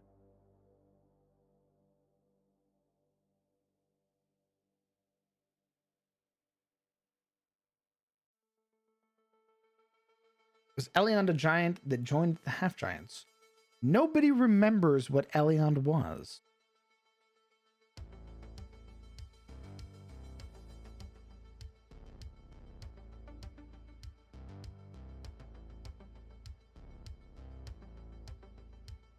Oh, Enemy Blaze, thank you very much for 5 gifted subs to the community. Appreciate you, brother. So, like, what do you mean aliens? Well, hello, Sumner. What do you think we mean by alien? Do I come from another fucking planet now? What the fuck? Victor Maltaurus. How to explain Victor Maltaurus? Victor Maltaurus is a universe or galaxy spanning empire. They are mortal enemies to the Illithids, and it was their conquering and defeating of the Illithids that pushed the Illithids to opening the Eye of Terror, or the center of the known universe. When they tore it open, they introduced the Abyss. And as a result, a lot of Victor Maltaurus, a lot of things were basically consumed by the Abyss, one of them being Victor Maltaurus's homeworld. They arrived on Atis after the Allfather smote the planet and created the Singularity. The Allfather, being very interested in these otherworldly entities and them seeing him as a god, they basically struck an accord. The Allfather offered up the souls of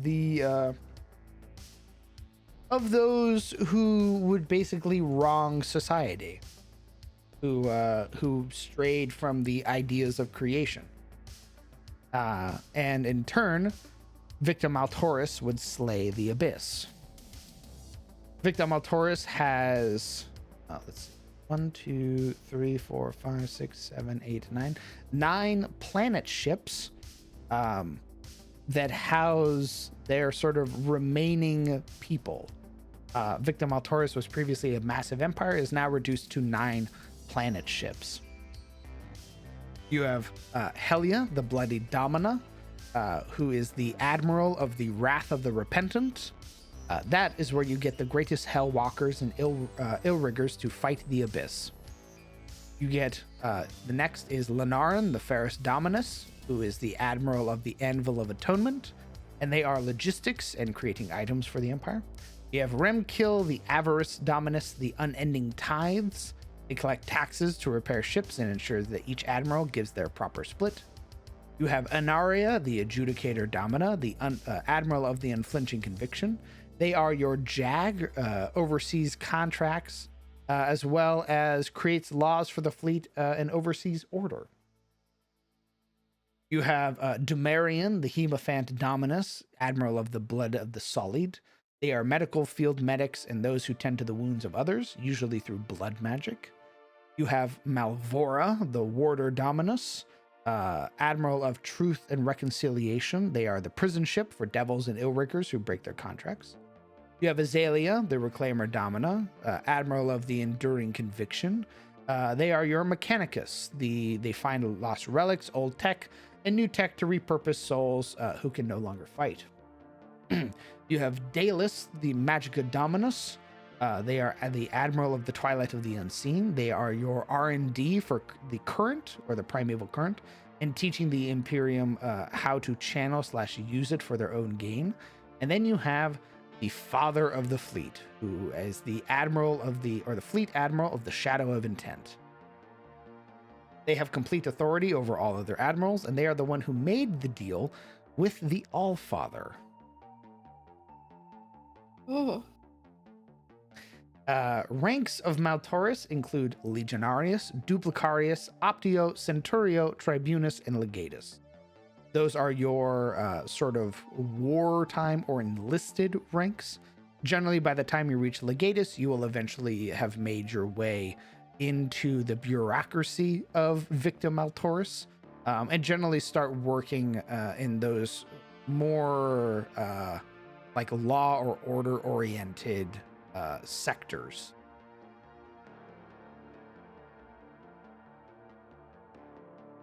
So how did they get here if they're supposed to be fighting the Abyss? Well, because of their planet ships, they're able to travel great distances, but also because of Adas's unique position to the Abyss. Adas is pressed basically right up to the fringes of the Abyss. Imagine, if you would, basically like saran wrap. That's how thin the barrier is between Adas and the Abyss. Oh, beautiful. When the Abyss shows up and invades, Victor Maltoris will dispatch units, cohorts, legions, what have you, to deal with those threats.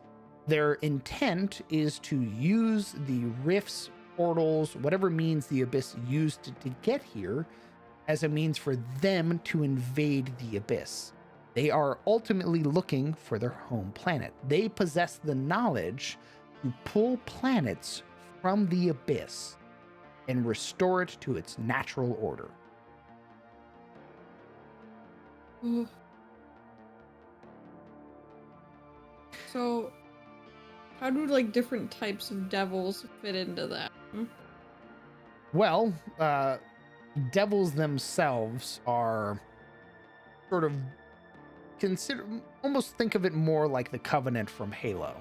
It is a bunch of races that have come together who all serve the same purpose of destroying the Abyss. Okay. Things like Incubus and Succubi can almost be considered army recruiters. They're the ones who are going to go down to the mortal realm and make deals or contracts with the people there, offering power, influence, what have you. Ultimately, you will serve Victor Maltoris. So I'm a war recruiter. Correct. And how does the redeemed part of my race play into that? Good Or question. is that going to be redone? Great question. I figured the redeemed would be the ones who went with who went native. There are plenty of opportunities for people to basically leave. So For like example, it's how you get tieflings. Is either you are somebody who has come in contact with Victim Altaurus, and sort of through the radiation of their magics, you become an infernal tiefling. Those who have served in the army for lengthy periods of time are given a chance to retire, often on the planet, thus creating a line of infernal touched individuals who will eventually, your infernal influence will eventually fade, and then you'll just sort of go native entirely. Or you went AWOL and left your post or ran away and are basically hiding from your military police, basically. That's a lot of heat.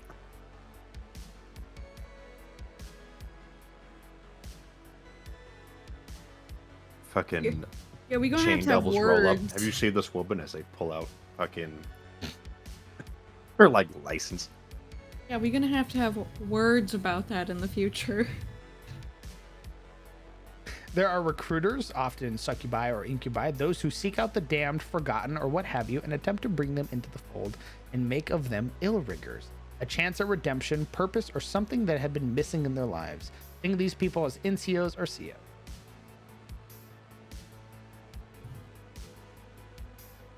So if I wanted to recruit people, how would one go about that? Are you an active agent of Victim Altaurus? For the scenario, yes. Well, generally, you would sort of find individuals whom have nothing to their name. People Losers. people who are sort of crestfallen or are on hard times. Oh, come here, Shane. Well, yeah, Shane would be a great example. Actually, no, Shane's very devoted to like his What the horses. I would almost say there's like Mr. Pearson, for example. Mr. Pearson's hates his job, feels like he hasn't done anything in the world, feels like eventually he'll die and he'll be forgotten. True. This individual will roll up and say, "Hey, I can give you purpose. If you decide to join me, not only will you have power and authority, when you come into this, you will be a optio. You will be in service to a centurion and rule alongside them, and basically be given a position of authority right off the bat. You will be brought into what is effectively nobility." So what I'm understanding from this as well is that they don't sound inherently evil. Correct. They're not. Oh my god. They take the worst of society. They take the murderers, the thieves, what have you. Generally when they die, and take their souls and bring you into the fold. You will serve Victim Altaurus. You will start as a Legionarius, the lowest ranking soldier, in service to an Ill-Rigger, and you will become a Hellwalker. As a Hellwalker, you will eventually become a veteran by fighting all of these other various battles against the Abyss, until you become a Duplicarius. As a Duplicarius, you are now a veteran soldier with a bit more authority to your name. Think of them almost like corporals. You tell other people what to do. Serve enough, and eventually your centurion will be promoted to a tribunus. Thus, your optio will be promoted to centurion, and your centurion needs to pick an optio. They're going to pick that from their Duplicarius. Because you are a veteran soldier, probably with a number of battles under your belt and some level of experience, they pick you to be their optio. You are now an NCO, a non-commissioned officer. Think of them like sergeants or staff sergeants. You're going to be able to control people, tell people what to do. You go from being a Hellwalker to an Illrigger.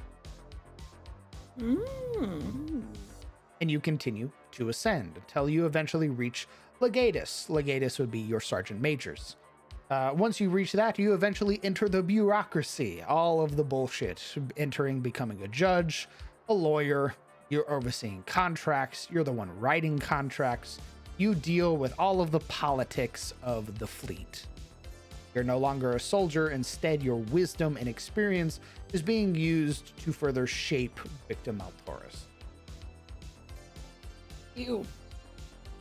People who were the scum of the earth are given an opportunity to make amends by basically saving the earth that they were, giving the middle finger to.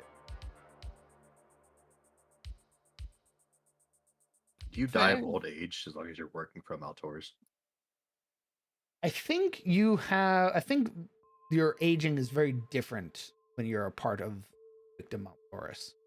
I don't think you die of old age.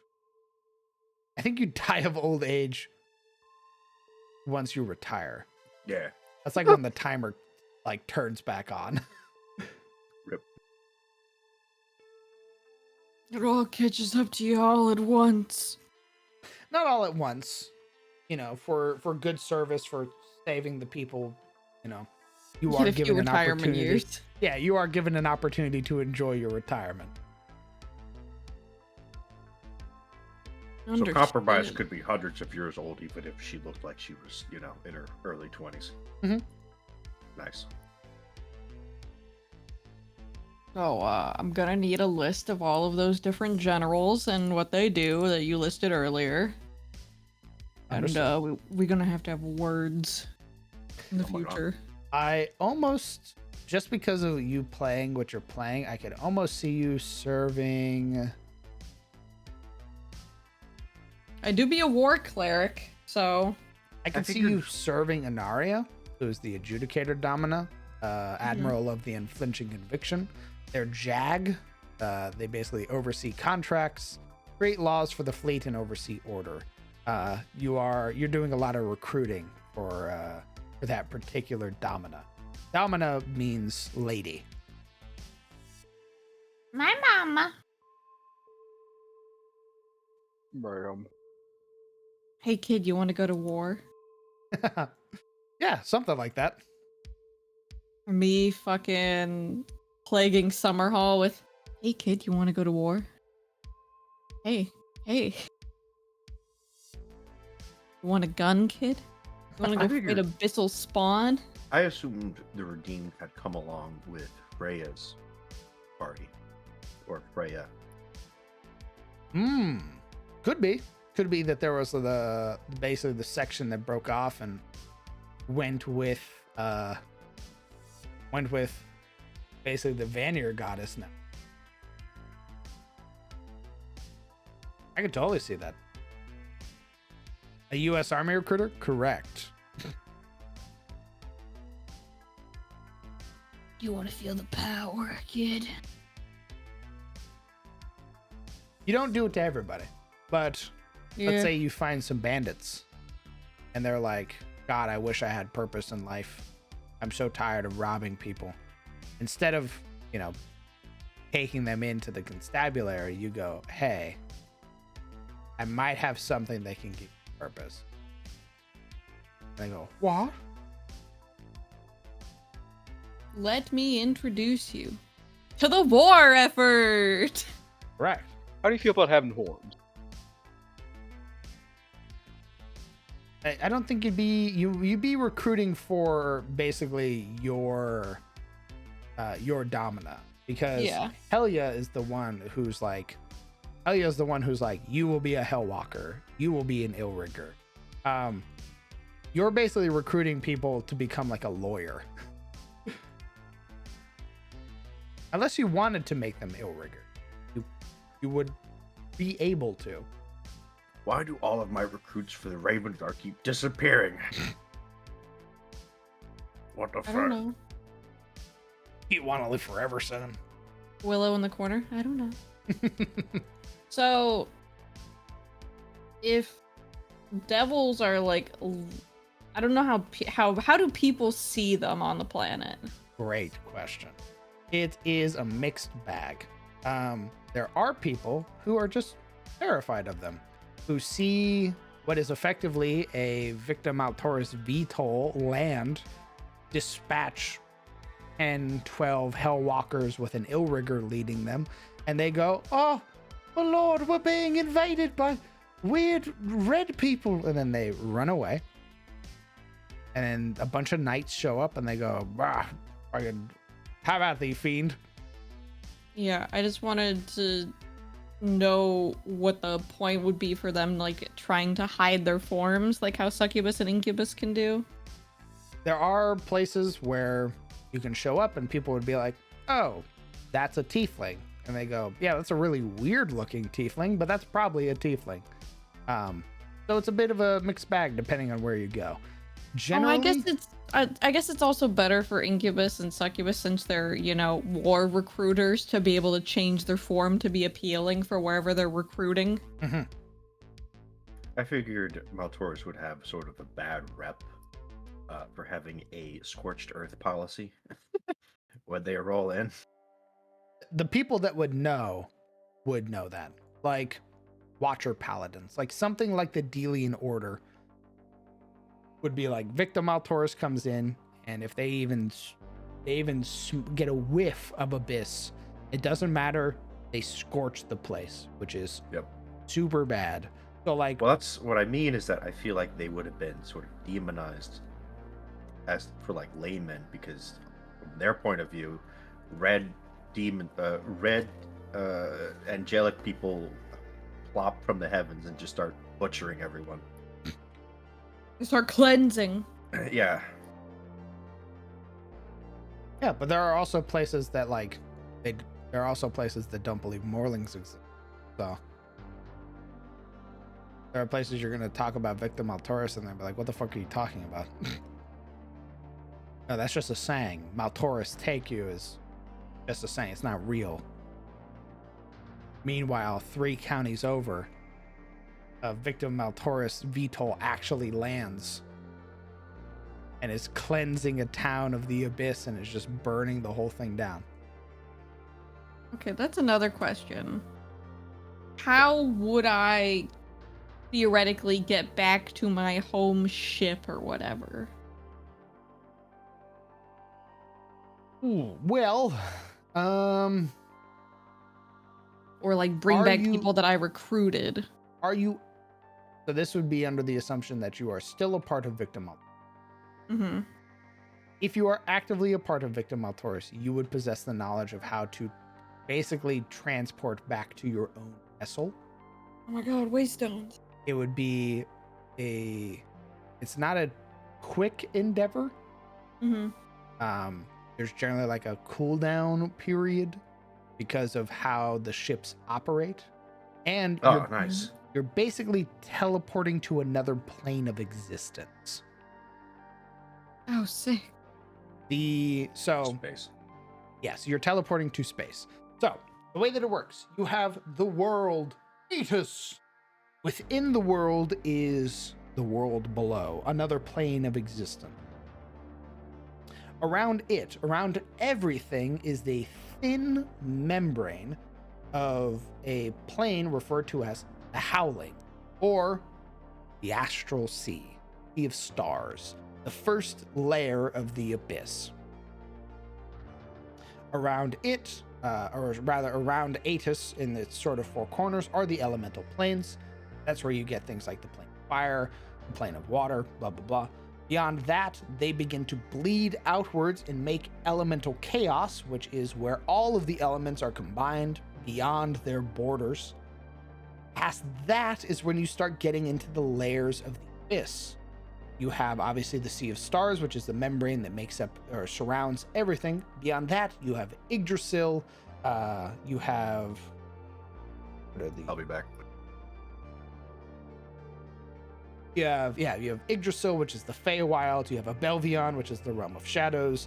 You have Limbo, Yornmalar, all those other places basically make up these layered segments of the abyss further and further and further away you get from it. Mm. But things like the Feywilds, which is called Yggdrasil, is like one of the first layers of the abyss. It was one of the first planets consumed by it.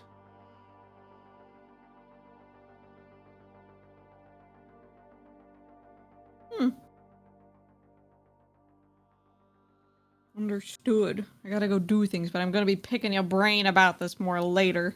Understood.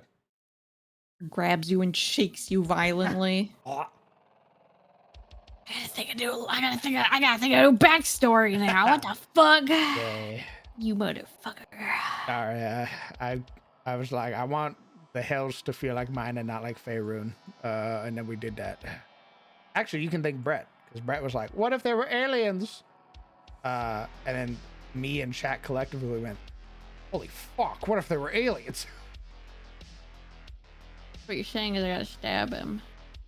Yeah, I mean, you could. Okay.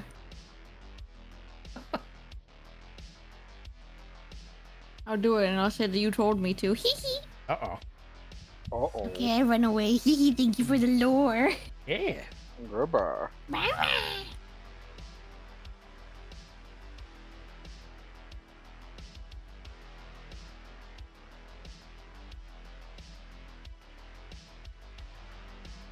Looks like I have to start recoloring Willow. You want to kill your enemies and get paid for it? PTS included, not advertised.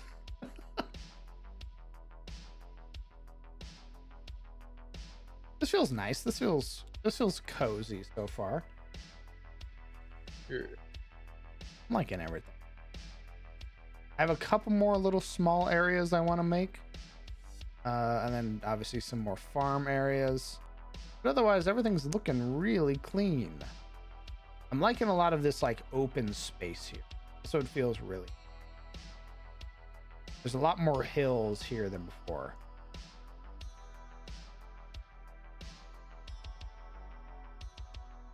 I am all out of water, so I'm gonna go get some water. I'll be right back.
Oh, sorry, Legion. Zomarin already has him. That wouldn't happen.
I'm back.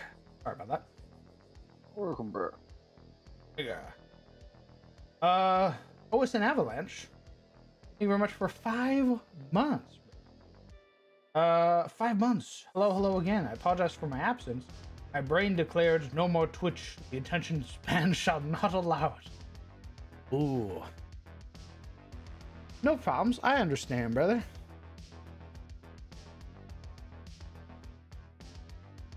Glad to see you back, though.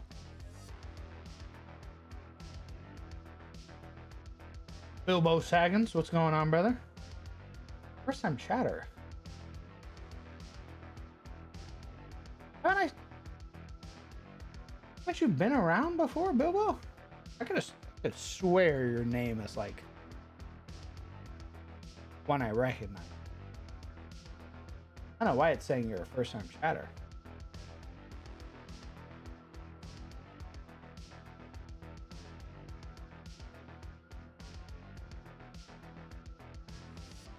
Yeah, I don't know why it's saying he's a first time chatter. Like, I could swear I recognize your name.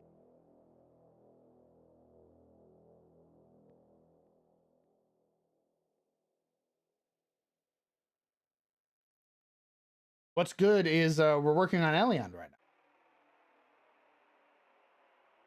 now. The inn is right here. It's the Singing Tear. It's ran by Gerald and his wife Guinevere. It does have a stable nearby.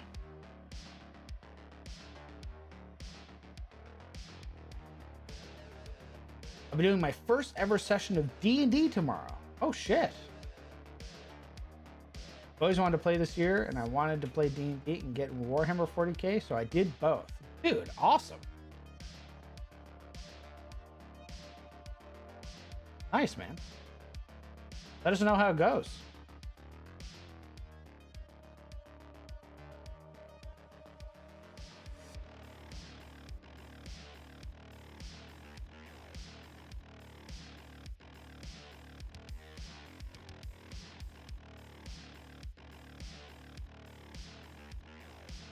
That's right. It's Gerald Alvain and it's Guinevere Alvain.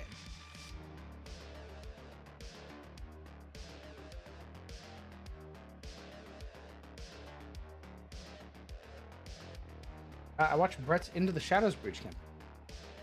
Really, your first time? I'm about to look it up. I could have swore I've seen your name before. I bet there's a person who's called like Bilbo Swaggins. That's probably what it is.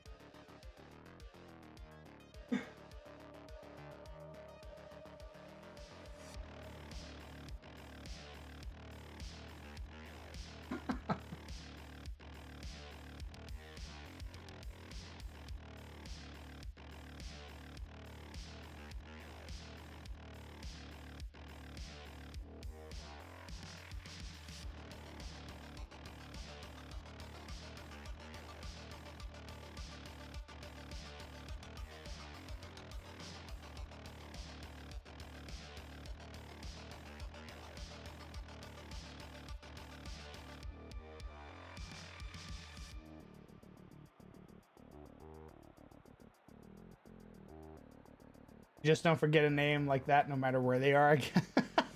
Yeah, maybe that's it. Maybe I saw it in Brett's chat and I was just like, oh, iconic. I just never forgot it.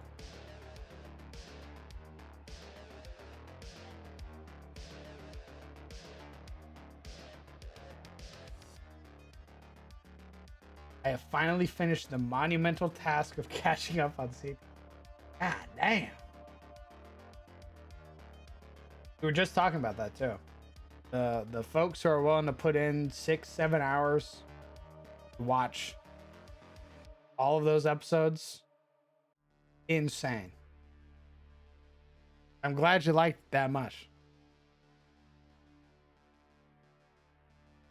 Indeed, it was a pleasant viewing experience for what it's worth.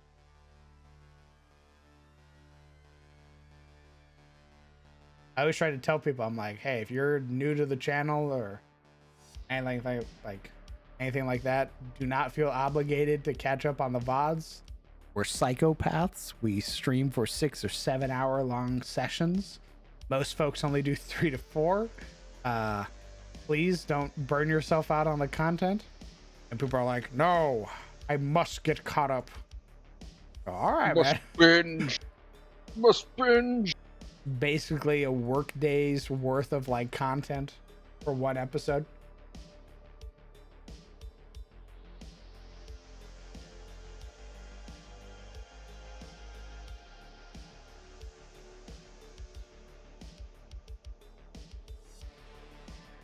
I'm a psychopath who will do nothing but listen to people play D&D. Nice. Now I'm not free of guilt. I have definitely like I've fully watched season 1 or campaign 1 and campaign 2 fully of Critical Role, and that's like 100 something plus hours. My in real life D&D sessions take 3 to 8 hours. Sick. I fucking love long sessions. I really like long sessions because I feel like you get way more out of it. I always go a little overboard when it comes to those games.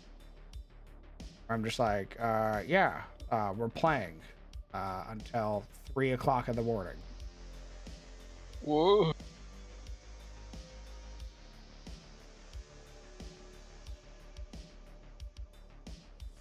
I find your games really cool. I get immersed like when I watch Freerun. I also get immersed watching Freerun. Freerun's such a good fucking anime.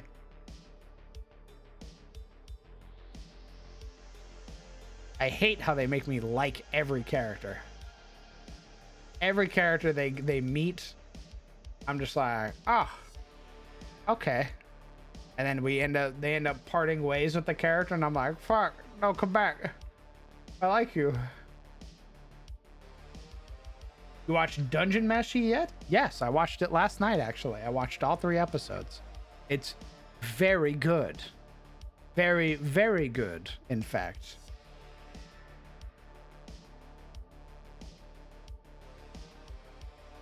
It gives me the same feeling like watching Freerun. So I put it up there as a very good anime. Any inspiration gained? Yes, actually.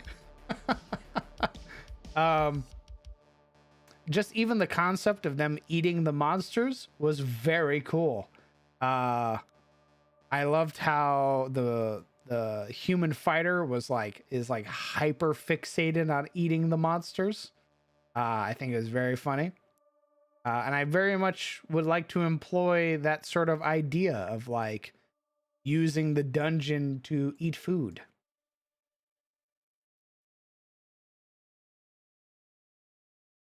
I am on the other end to try to keep my games limited to 2.5 to 3 hours to avoid burnout. I also understand that fully.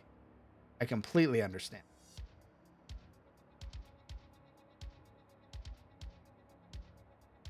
Campaign 2 was my favorite, honestly. Fjord was my fave, and as my first character in playing a warlock with a homebrewed patron based off the Ghost Rider.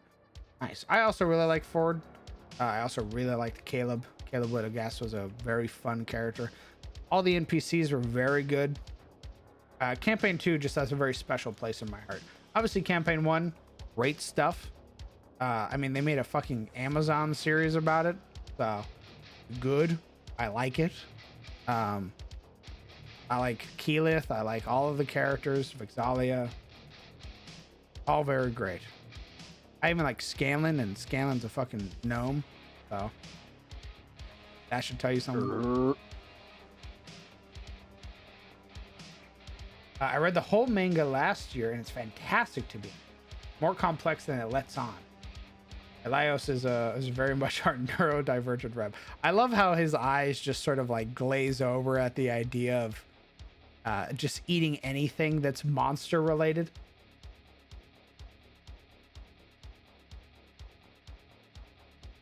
I want to ask your opinion on the episode 3 monster idea without spoiling what happens. I thought it was very cool. A very interesting take on what is otherwise an iconic sort of monster. right? Like that monster in particular, I think is in almost every version of D&D too. And the way that they talk about it, the way that the wizard in the group talks about it, is very much what you would expect for D&D, where it's magic. That's the easiest way to explain it. But then they go and they are like, no, there's a thing associated with this monster, and the way that it does the thing that it does that makes it unique is because of the type of creature that it is. I thought that was super fucking interesting and a very neat take on an otherwise iconic monster.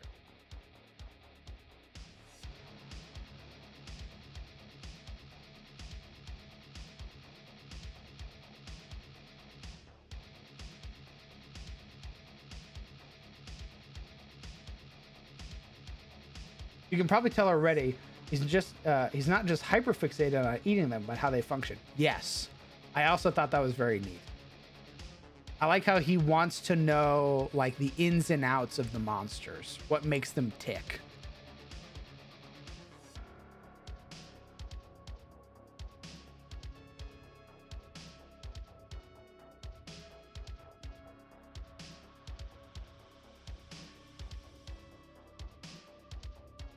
Thoughts on incorporate. So usually what happens when I blatantly steal from a source of media that I like is that I get pretty far into the media, so that way I get a better grasp on the things in it and how they sort of treat certain ideas or how certain things function, so that way I can replicate it either verbatim or as close as I can get. So I think with Dungeon Meshi, if I want to incorporate things like that, I need to see more of it first.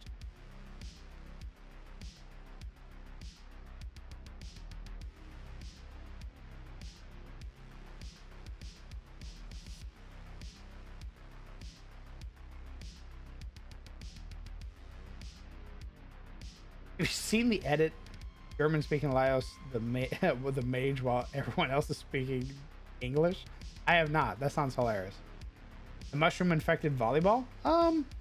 No, there's a pretty core monster to the third episode that has a very unique take to it. It's one of the core pillars of the series, doing stuff like that. Ryoku Kai is the artist / author. She's very good at world building without drowning the reader audience and dumbing a 3-hour video essay as your mandatory viewing. Nice. Authors that can do that, they can do like world exposition and stuff like that, but also do it very subtly, is really nice. It makes you very invested in the world. You honestly want to know more.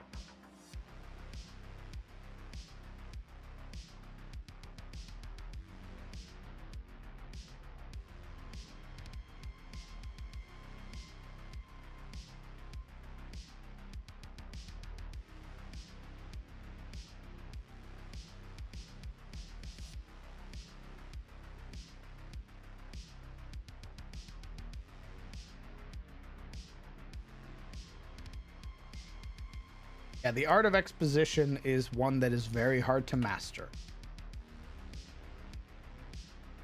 I find myself in the same exact position. Either I give too much and it's fucking boring, or I don't give enough and my players are like, huh? What? You say something?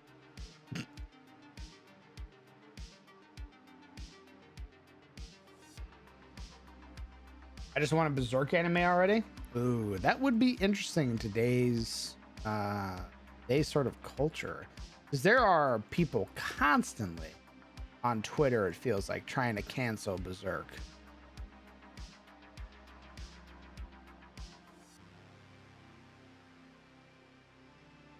I mean, I'd love to see a modern day Berserk. I think that'd be fucking awesome. My worry is just how people will take it. Because there are people who look at Berserk and they only see the surface and they go, oh, Jesus Christ. Go, no, no, no. It's please continue reading. I'm begging you.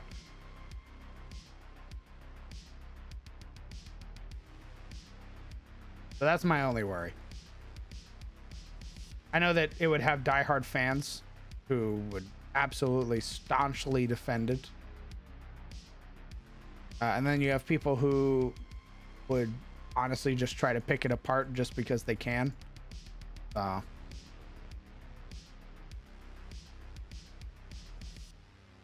We're also in like, not that I really have any sort of fucking knowledge on it. I've only watched like a couple animes recently. But it's very interesting the sort of like dichotomy that's happening in anime. You either have very gory anime in the form of things like Chainsaw Man, Jujutsu Kaisen. Oh god, what was the other one that was super gory? There's another anime that I was looking at that had like a ton of blood, ton of brutality, all that stuff. And then you have the polar opposite, which is like very wholesome vibes or like more endearing vibes, and that's in the form of like Frieren and like Dungeon Meshi. Solo Level. I think it's called Solo Level. Solo Level has a fuck ton of brutality in it. I've only seen the first episode. Holy shit. So it's like a weird back and forth right now, like a ping pong of like either it's very wholesome and it'll make you tear up, or you fucking watch a billion people die because a curse decides it wants to go sicko mode on the people who are just happening to be nearby. I'm looking at you, second season of Jujutsu Kaisen.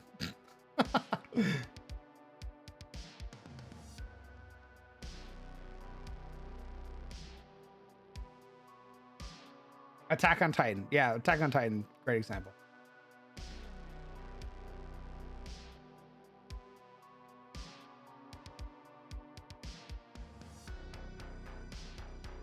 Berserk slaps though? I agree. Berserk does slap.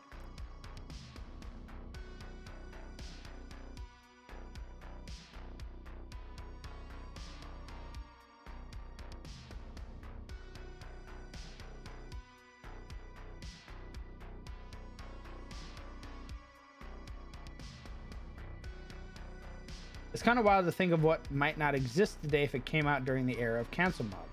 Hellsing, for one, I think probably would never have got a US release if it was really. Oh yeah, definitely not.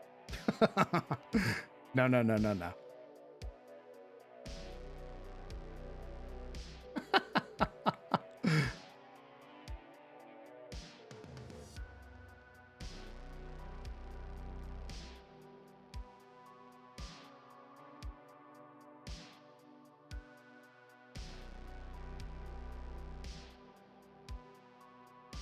I saw a video of a remix of Berserk mixed with American Psycho. It rolls.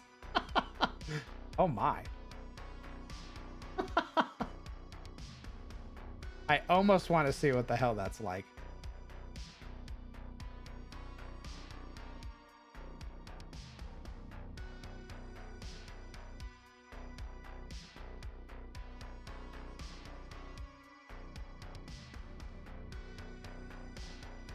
What was the one I was going to watch next?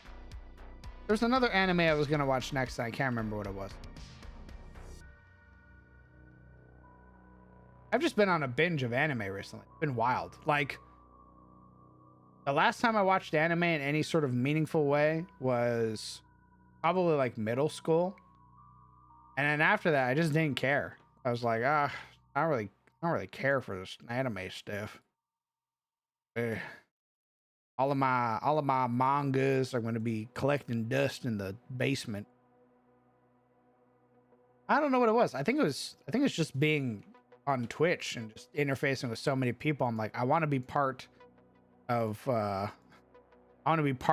whatever conversation's happening, and can't really do that if you're not watching whatever is the current media. So like, I finished all of the available anime for Jujutsu Kaisen, for example. Great shit. Love it. My God, Yuji, my boy. I've been watching Frieren. Amazing anime. Probably easily one of my favorites. Probably top 3 for certain. Just started watching Dungeon Meshi. That's basically been it. Those have been the 3 that I've been watching. And I was gonna watch something else, and I cannot, for the life of me, remember what the fuck it was. It was a recommendation from chat, and I'm honestly trying to remember. Current anime meta. True. Well, now I can talk to friends, and it's like another mutual thing that we like that I can like introduce into conversation, and we both be like, oh shit, yeah, that's awesome. One of the reasons I got into anime more originally when I was younger was because it was animation that was allowed to not be for teens or kids or forced into adult animation comedy stuff. Weird nowadays. There's still that, but it's mixed. Like nobody was going to make Ghost in the Shell as an animation in the US and stuff. Current waifu meta.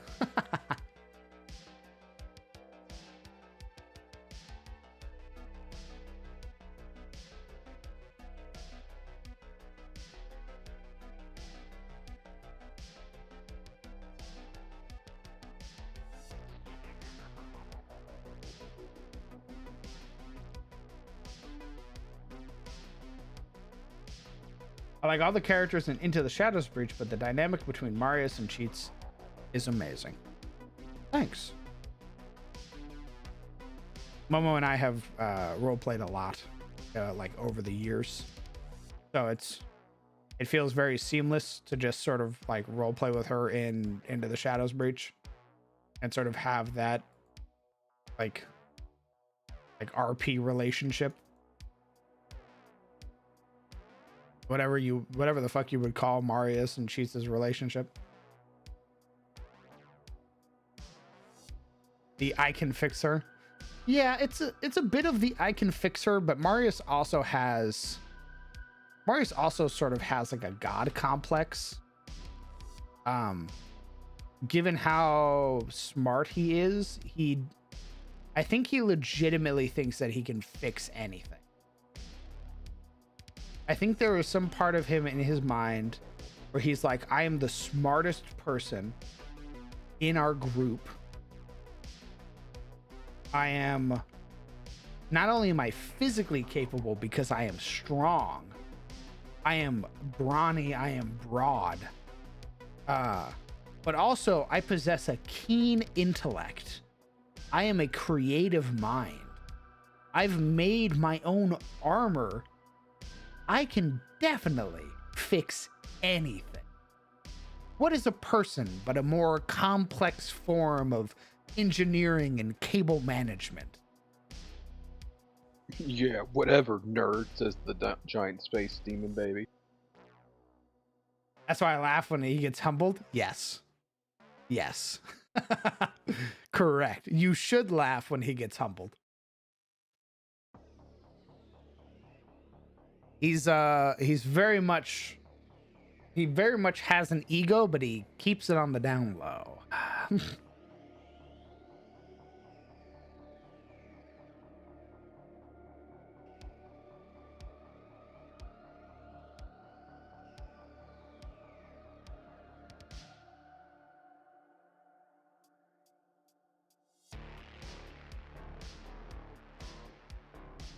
What is a man?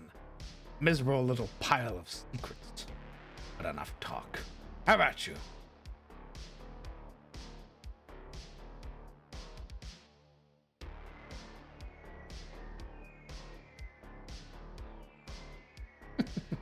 Marius having a god complex makes a lot of sense, but when he gets humbled, it's the funniest shit.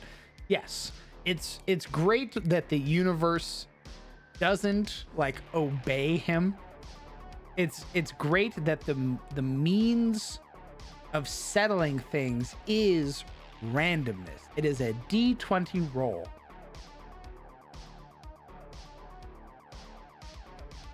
So the chance for him to actually be humbled by the universe is there. It is in the form of a 1, a 5, a 2, what have you. Oh, you have advantage and a plus 12 to your roll?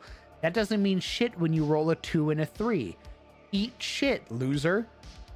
Like, that happens a lot. And it doesn't matter how much Marius gets humbled. Some part of his brain is like, I will succeed.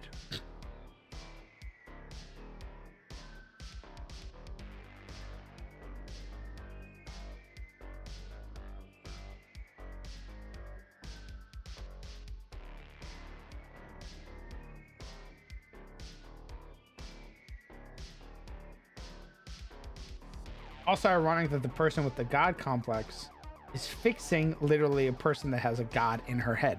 Correct. Marius is I don't know if you guys have caught on to this. Marius is an asshole. Every opportunity he gets, he shit talks gods. He basically believes that they're worthless if they do exist. They're basically pointless things that are used to take up your time and effort. And he shits on wizards every opportunity he gets. Calls them frivolous, pointless, wastes of space.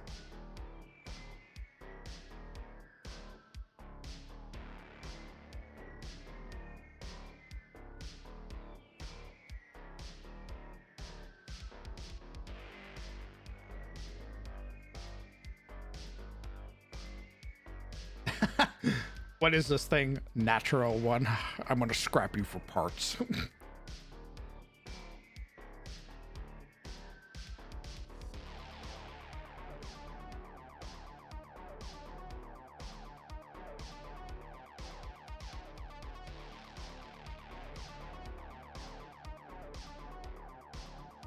Yeah, I definitely don't think that Gareth is edgy. I think in terms of edginess, the edgiest people in the party would have to be Marius and Vanya. Gareth isn't edgy.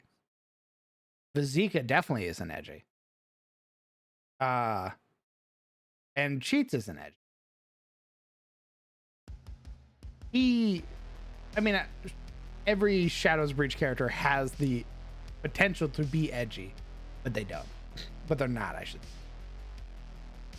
Did you ever rematch Summer? No. Summer has a very powerful artifact and can power word kill me, even if I have over 100 hit points. So that would be a very immediately over fight.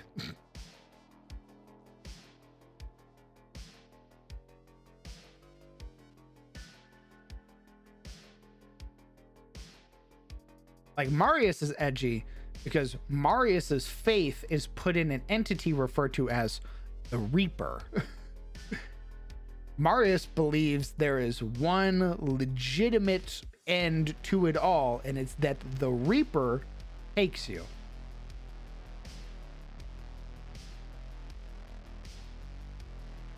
I'm sorry, who died? Nobody died. We can fix that. Oh, okay.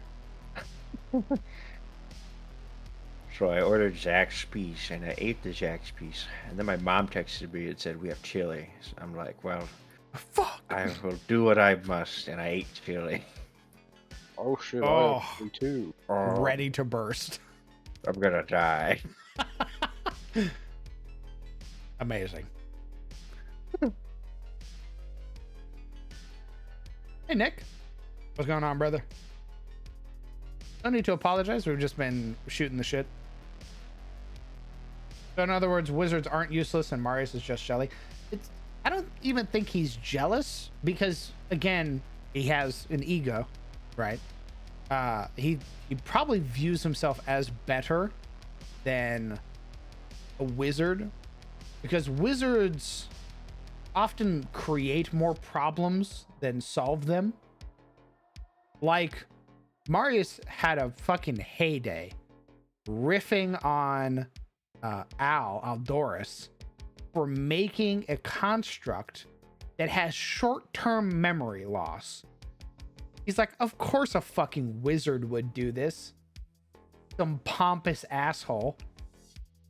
Can't even get your spells right. Your machines malfunction. If I did it, I would make it perfect.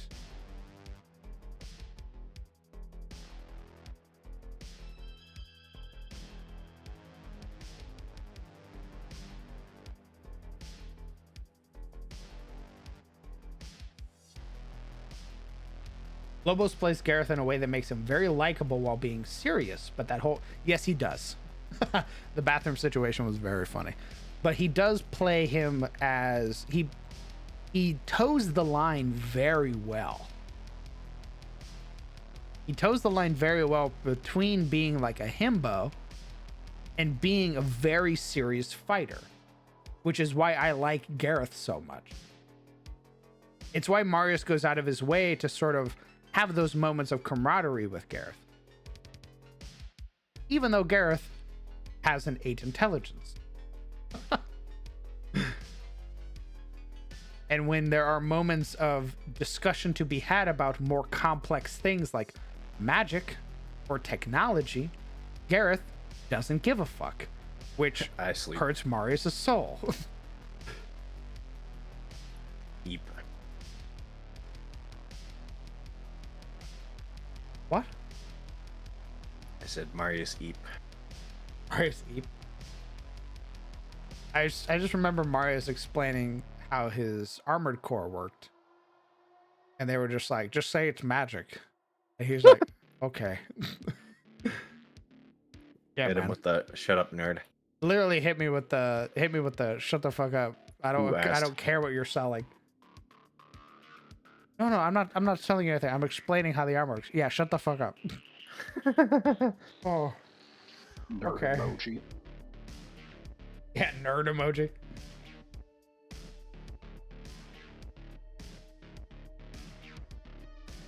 Coral. He uses coral. That's right, baby. I want you to know, the next time I cast lightning bolt, I'm gonna say, watch out for friendly fire. I want you to know that. Yeah. And the next time I fire a lightning bolt, it's coming out. Yeah. You're gonna cast that 9th level lightning bolt. And we're gonna see it charging on the horizon. Watch out for friendly fire. Fucking obliterate like whatever lich they're fighting. The baby gets a headshot. That'd be sick as fuck. As Marius whips out the world's largest sniper. A comically sized sniper rifle. Gareth to Marius, get your gains up, not your brains up. Well, the other issue is that Marius is also a jock. Marius has an 18 strength.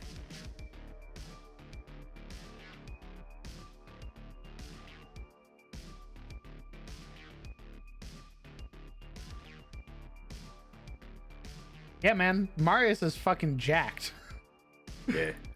Marius has an 18 strength and an 18 intelligence.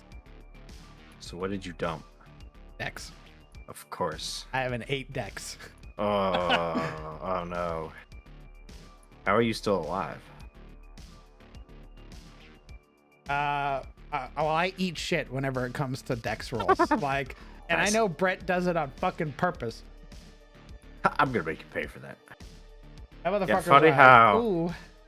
It's funny how the DMs will punish you instantly with dex, but the guys who dump in, they don't need their brain. Nope, They've never never needed punished. it. Gareth, never punished. Vizika, never punished. Oh, look at them! Vanya, Look at them! Never punished. They don't fight a mind flare. That's all int saves. Those 3 motherfuckers dumped intel. They all have 8 int. Ironically, the smartest choice. It is. I should have dumped wisdom, honestly. Like, I'd have been better Ooh, off. Trapped. You're like, ooh, I'm gonna need like perception and stuff for this. Oh, sorry. I have an 18 strength. Oh. I have 8 dex. 12 Nice. wisdom, 19 int, 16 con, 10 charisma. Wait, what was your wisdom? 12. Nice.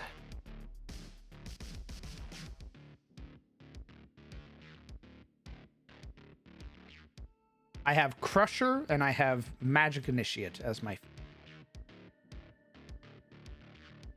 I have a 20 AC, and when I use my shield, I have 99 hit points.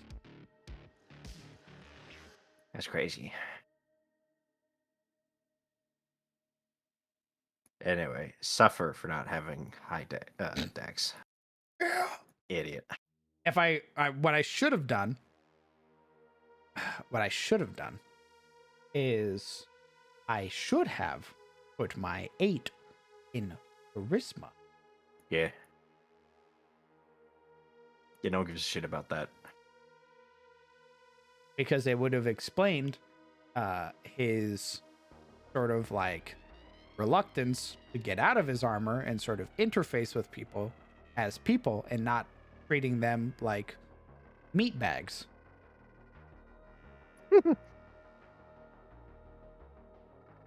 But they are meatbags. In saves are so rare. Yeah, I know. And even if I was to get in saved, I'd probably still fail. Even with a 19 int and a Wizards- bonus to the save. Wizards really do just take an L for having int. It's insane. No wonder they like get into so much trouble and fuck the world over. It's a grudge. They have a chip on their soldier Absolutely. because they're like, I'm the only one who stacked int, and no one else has been punished for it.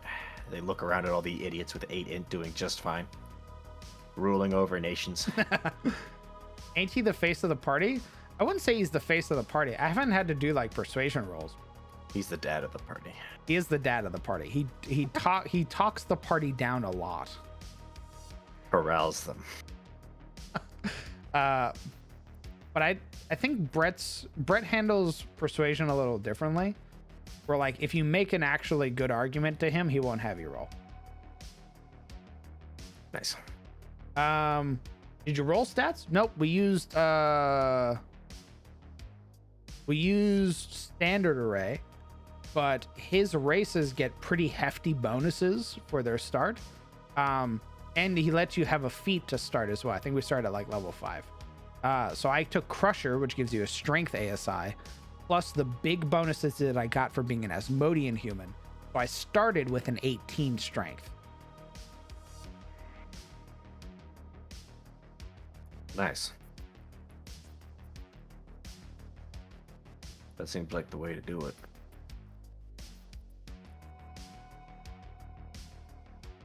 Yeah, I wanted him to be a strength artificer. I wanted to do more like less saving throw stuff and more like buffing the party. But now I can do everything. With a 19 I'm inch. invincible. How'd you feel finding out artificers are just arcane clerics? Fucking insane. It's absurd, actually. I went, what do you mean I can have all of these spells? And he went, yep, you can have all of those spells. You just change them out on the long rest. It's fucking ridiculous. Just fucking Fortnite dancing on wizards. I get most of your cool shit, and I get it whenever I want. Who's got fucking armor? It's me. Hey, you want to see something cool? With my 20 armor class, I cast Lightning Bolt. Yeah, you fucking roll up to a wizard and he's like, who are you? And you're like, I'm you, but better, as you punch them in the face. I cast Shield on myself for 25 AC. What's up, idiot? Oh, you want to see what Hey. else I can do? Cast Revivify. I could cast magic, and I can actually do damage. You want to see my Imagine. 3d6 melee weapon I have? Imagine going to school so you can cast 3 things and then be a complete waste of time for the rest of the dungeon. Couldn't be me, says the artificer, in earshot of the wizard. The wizard cries into his book. So he's the tech guy of the party. Yes. Very much. Whenever it comes to tech related stuff, Marius immediately shoves everybody else out of the way. you can. It's telling when if you go look at like all wizard builds in D&D, almost 90% of them are like, all right. So the first thing you do is you take level 1 into artificer. Get everything out of it that you can, dear God. Get shield, get armor, don't explode. Then you could be a wizard. You may have permission to play a wizard. Can't wait for Marius to run into a halfling diviner wizard with the luck feat. Yeah, I mean, it'll be awful. Uh-oh. Why would he run into that? Avoid it at all costs, hopefully. Why would you? Is like Brett gonna just make that and be like, fight this? No, please. It's a. I used your own tools against you. This thing, lucky. Yeah, not so fun when the bad guy has it, huh? Did you ever see the article from D20 talked about, or Brendan talked about proposing the sorcerers should have Constitution be their main stat. Their magic is inherent to them. I don't know how hard that'd be to figure out, although it's figure out though, or if it's a bad idea mechanically. I've considered it. The counter argument that I've seen to that is that making Constitution a main stat for any class immediately makes that class way more powerful than any other. It is now a monostat. Yeah, you are now, correct. You are now a monostat class, and you don't need to worry about literally anything else. But then again, sorcerers, by their nature, also get the least amount of spells. They don't get ritual casting. They can't switch out any spells. It's just, you have that and that's it. So, I mean, like a base sorcerer, let's say wizard sorcerer, is kind of shitty until you add like the Tasha subclasses. I don't know. I thought Draconic was pretty good when I was playing Gabriel. You're playing in like vanilla Faerun though. Hey.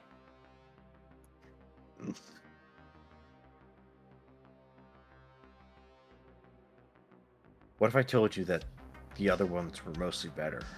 What? Yeah.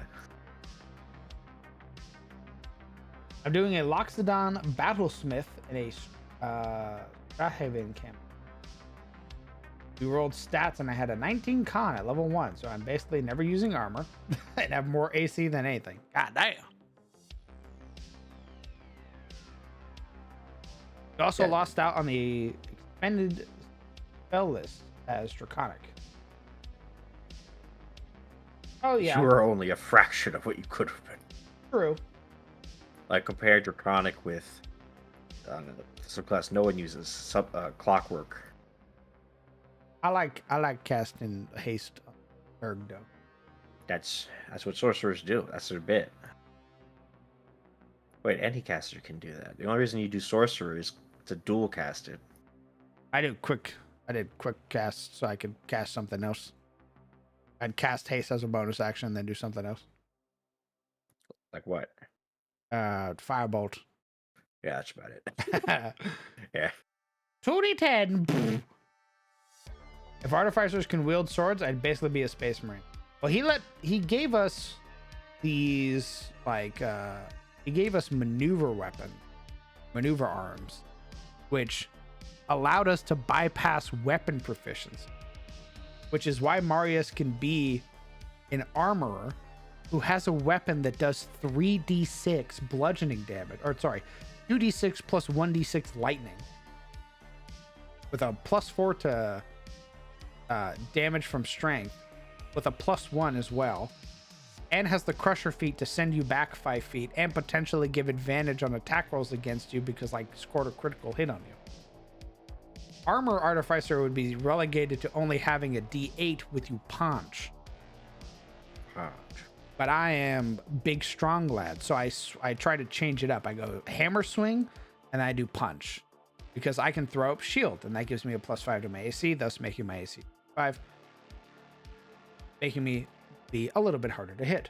Plus I have mind sharpener armor, so if I'm concentrating on something, even if I fail, I have the ability to auto succeed on that con save and maintain concentrate.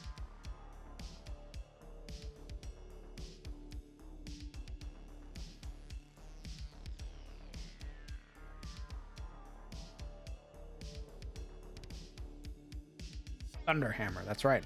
I want to get fire on it as well, so I can make it a plasma hammer.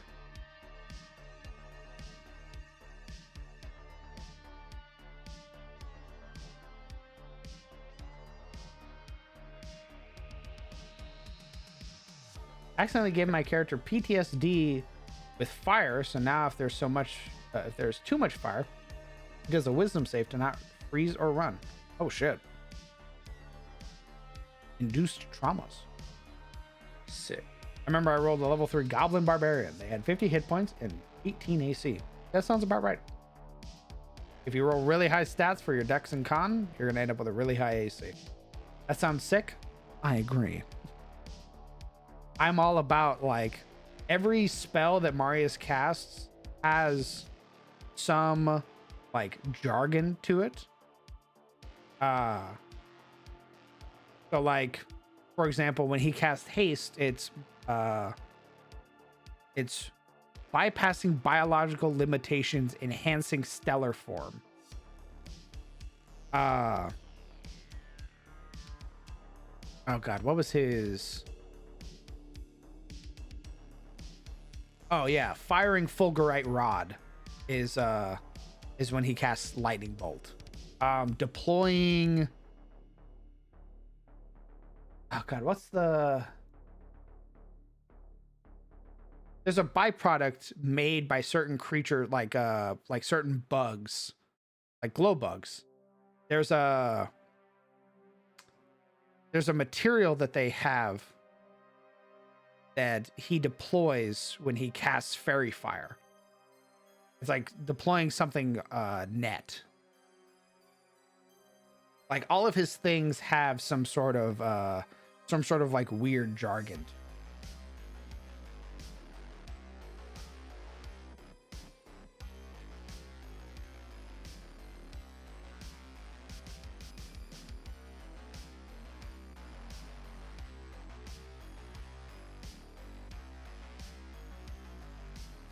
It's meant to be it's meant to be an AI. It's meant to be his armor that's announcing what he's doing. So when he reaches his hand up and the fulgurite rod like emerges from his pauldron, it's the armor that's announcing firing fulgurite rod.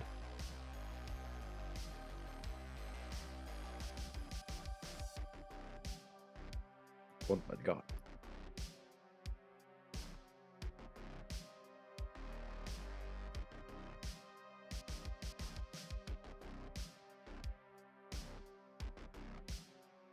Luciferin. Yeah, so when his back opens up and it deploys the canopy for fairy fire, it's deploying Luciferin canopy.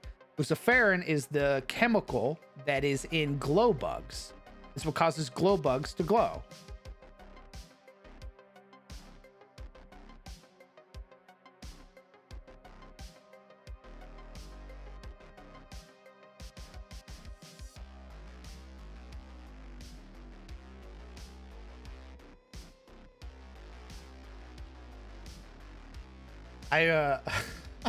There's I'm sure Brett has caught me doing it.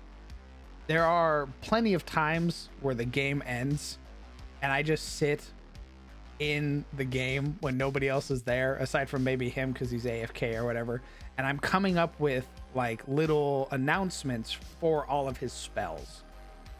I can pull up. Sure, they're not playing. You have a game today? God, I hope not. All right, he's not sure.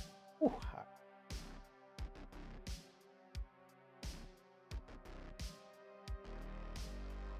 Yeah, I leaned really hard into the idea that like all of Marius's magic is mechanical. So like everything has either a chemical product that it's using or some mechanical function that's being accessed.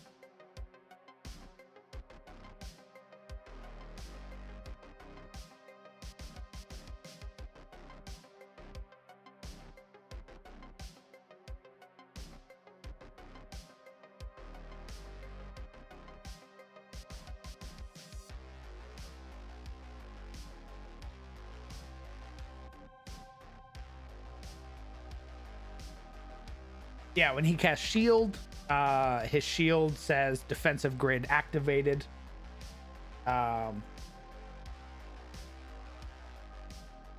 Invisibility is armor cloaking activated.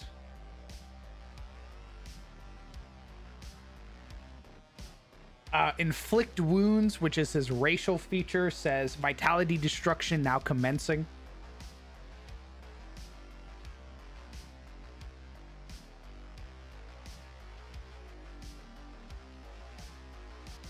Cure wounds is vitality stimulant ready. Long Strider is stamina stimulant ready.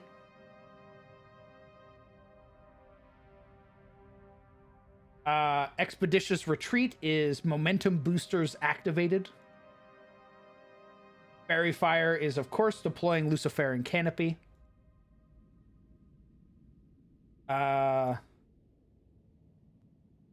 Magic Missile is deploying Kinetic Bombardment.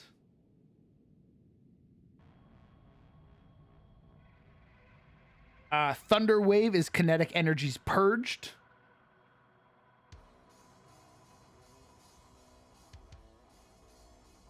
Enhanceability is Limiters Removed.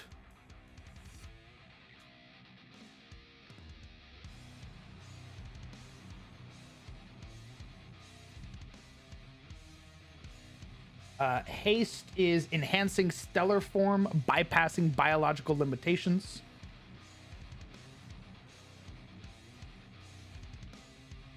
And Lightning Bolt is firing Fulgurite Rod. There are a few that I have to make like mottos for or like announcements for, but I've never used those spells yet. So I'll have to come up with them before I use the spells. Things like Hypnotic Pattern, Fly, and I need to come up with Shatter because Shatter I just recently used. So Shatter will probably be gravity related. What level are y'all in Shadow's Breach? We're level 9.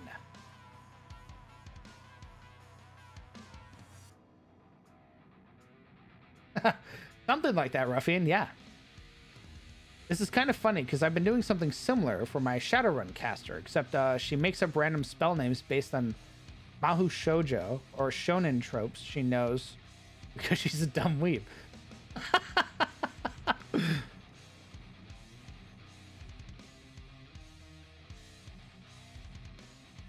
Activating anti-grav belt. I wanted there's a spell called like Astralon Stride or something like that. Which like whenever you walk, you leave behind fire that burns creatures. And that's a spell I want to swap out for because I can take it as an artificer now, which is fucking awesome. So I might change that for Vortex Warp for that one instead because I think it's a 2nd level spell. Yeah,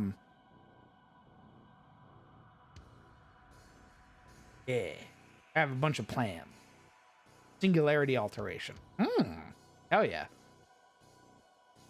Shatter. Boombox volume set to max. Boom. It's 3rd if I remember correctly. Ooh.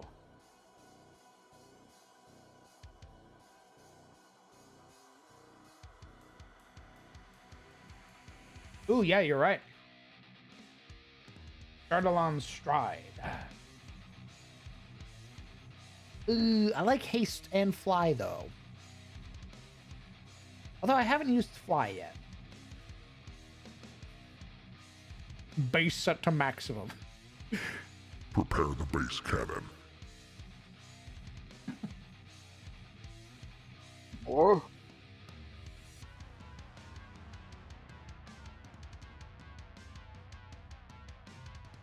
I'd have to be very careful with Stride, though, because Stride doesn't give a fuck. It'll hit your allies. You get the 20 feet of movement speed increase, massive. You don't provoke AOPs, massive. And a creature within 5 feet of you, regardless of being around you, there's no save. They just take a d6 worth of fire damage. Pretty dope. Issue is that it's creature, meaning anything. Your allies, they take fire damage. The books you were walking past, they catch on fire.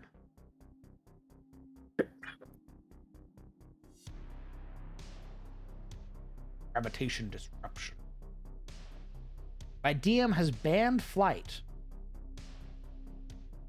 I mean, each DM was within their right to ban whatever spells. Do they have a particular reason why they've banned flight? Is it just the spell or the innate ability to?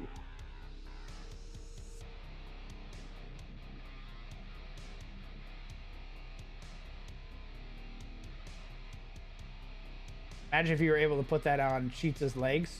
That would be pretty sick. I think Stride is self only. Yeah, I'd love to be able to cast it on like somebody like Cheats who can move 300 fucking feet in a turn. I like Joe Fudge's guy, Buddy. His shtick is that he's based off 80s action and sci-fi movie tropes using predator claws, the xenomorph tail. Looks like Rambo and the guys from Alien. I also like Buddy.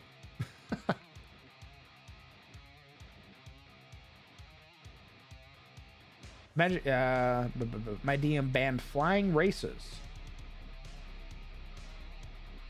I can't be my Owlin Druid.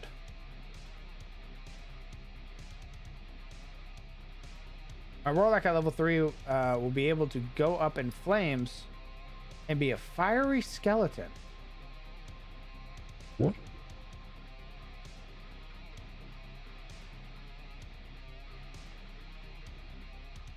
Ours just has to take a few levels in Runecarver. Yeah, maybe. What I'm really looking for is level 10. Level 10, I get another attunement slot. And I get some other cool shit.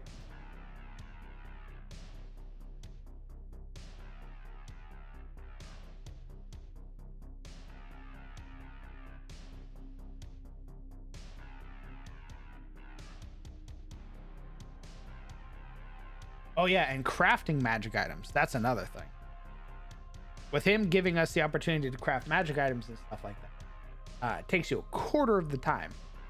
I think I'll be able to craft potions on like a short rest.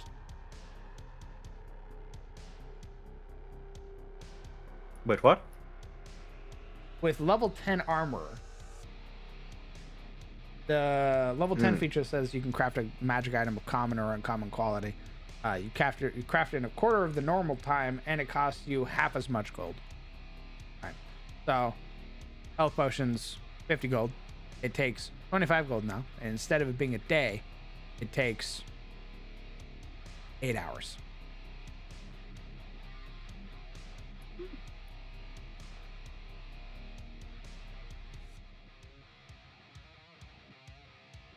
I've always wanted to play Flying Aerococker or any flying bird race as a grappler based on a bearded vulture, just to pick people up, fly into the air, and drop them like they do with Bones in Nature. Kind of one note though. Hey, what if we switched? What if we made potions in D&D act like the potions from Witcher? They last for forever? No, I meant recharges, where like instead of buying a constant stream of health potions, you get like Swallow or a health potion with 3 charges, and in order to refill that potion, you got to use like an ingredient like alcohol or some alchemical ingredient. Maybe. I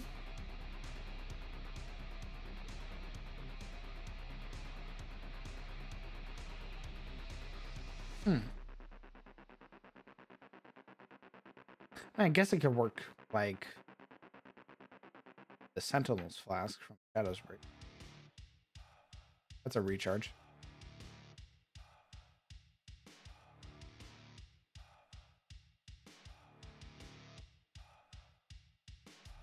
I guess I mean, at that point, we're basically just making Estus flasks.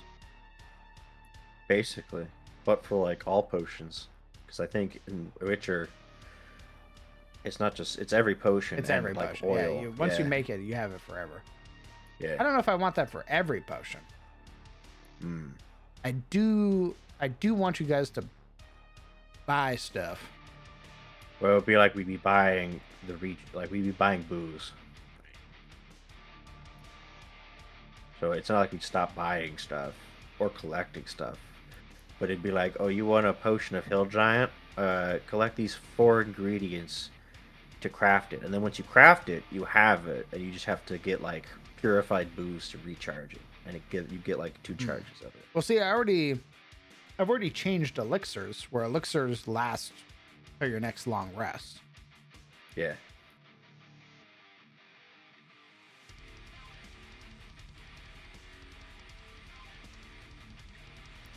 Yes, and also we're gonna add the toxicity meter, where if you drink too many of them, you poison yourself like an idiot.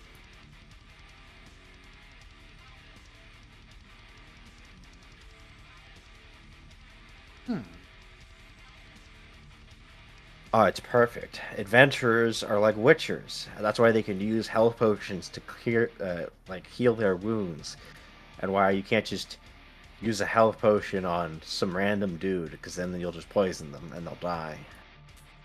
Adventurers are built different. Omega. Enter.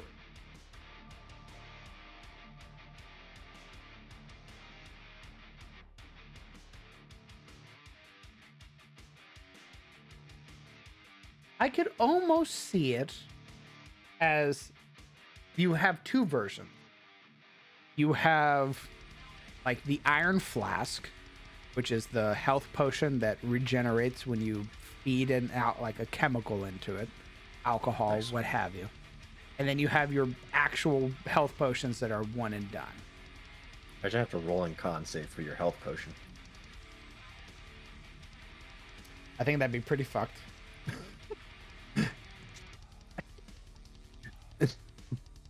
I mean, I'd be down, but I don't It'd think be really funny. You I get think like a majority of our supreme... friends would be like, "Fuck you."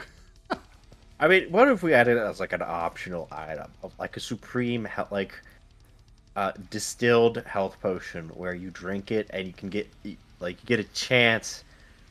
You can either heal for like 2d12 or you get poisoned.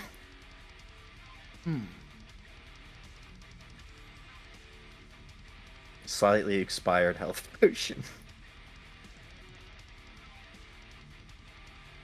Can't wait for Gareth to bust out the expired health potions. Be like, guys, don't worry.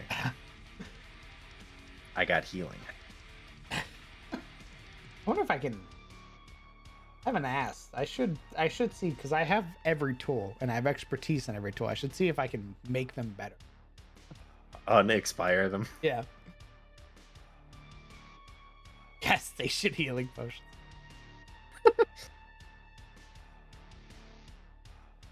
Yeah, you don't drink the health potion. You like tourniquet your arm and like stick it in there. I would actually maybe be down for each potion having like an Iron Flask variant. Or like an Estus Flask variant. Where like, yeah, you can have 3 healing potions, but the Estus Flask has 3 charges. And it can be recharged on a long rest if you feed the vial some chemical.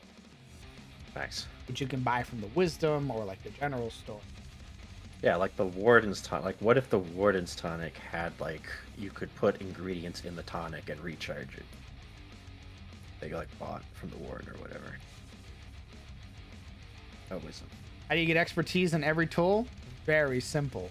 Artificers get an ability called Tool Expertise. At 6th level, your Fucking proficiency assholes. bonus is doubled for any ability check that you use your proficiency with a tool. I possess a magic item called a +1 all-purpose tool.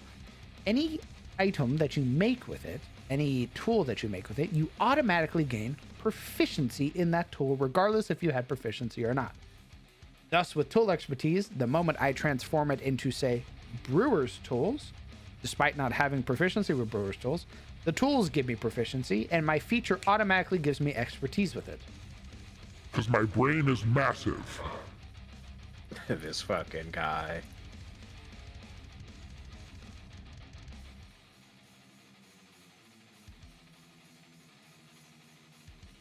I just started season 2 of Shadow's Breach. Does tequila ever get used? Yes. Yes, it does. Much to my chagrin. I also thought about going Oath of Vengeance Paladin and multi-classing into Barbarian. Honestly, brother, don't multi-class. Yeah, leave the multi-classing to Baldur's Gate, where you can just respec after you make your poor decisions. I give a thumbs up.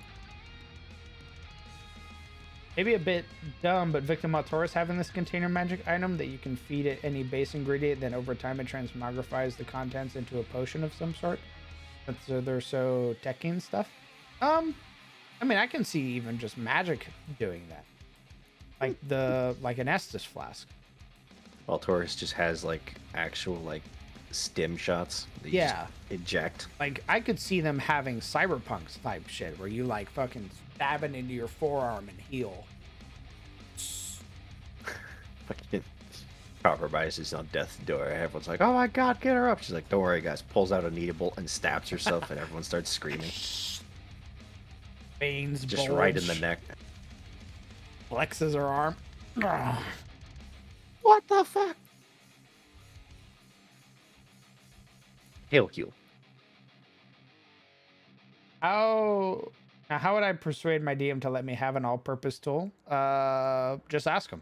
That's what I did.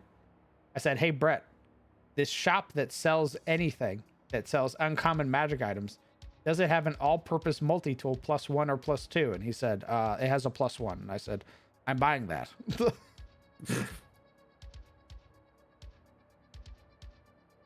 So the reason I say don't multi-class is because of how I run my games. I give out special abilities, usually level 3, level 5, level 10, what have you. I give out custom abilities that are built around your character. I'm firmly of the belief that if you want to play a certain build, you don't need to multi-class. You can just talk to me, and the abilities that I give you or give out as rewards can give you that class build. So you're not fucking yourself. Wow. If you want to play a vampiric build type character that has a leech attack where you siphon hit points and all that shit and you restore your HP and all that stuff, blah, blah, blah, talk to me and we can make your champion fighter into that. I'll give you a level 3 ability, a level 5 ability, level 8 ability, what have you, that lets you do all that stuff. A blood 8 ability, so when you're at half hit points, something happens. A crit ability, when you crit, you do this cool thing. Reaction abilities for when your homies do shit, all that stuff. I'd rather you work with me so we can get that idea that you have, rather than you gimp yourself with multi-classing because you read a story on Reddit of how to build the most optimal level 20 character, and guess what? The game's only going to level 6.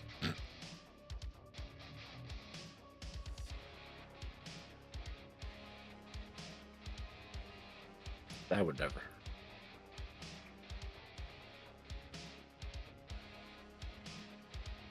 I say Victim Altoris because they're like a fleet, right? So they won't have access to base components for healing stuff.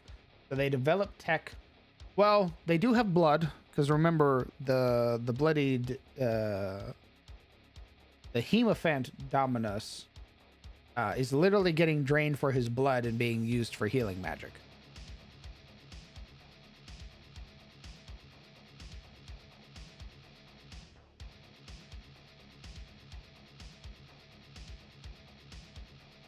Meanwhile, I've been experimenting with the ability of classless games. So, Hale, I would highly recommend you go watch the Lords of the Fallen game that we did with Brett. He did that.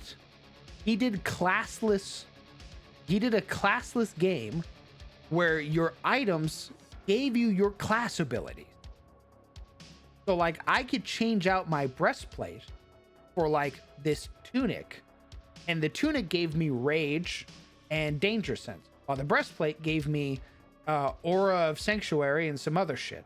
Like, I could swap out my build without being an actual class. It was my items that gave me my class, and it was super fucking cool.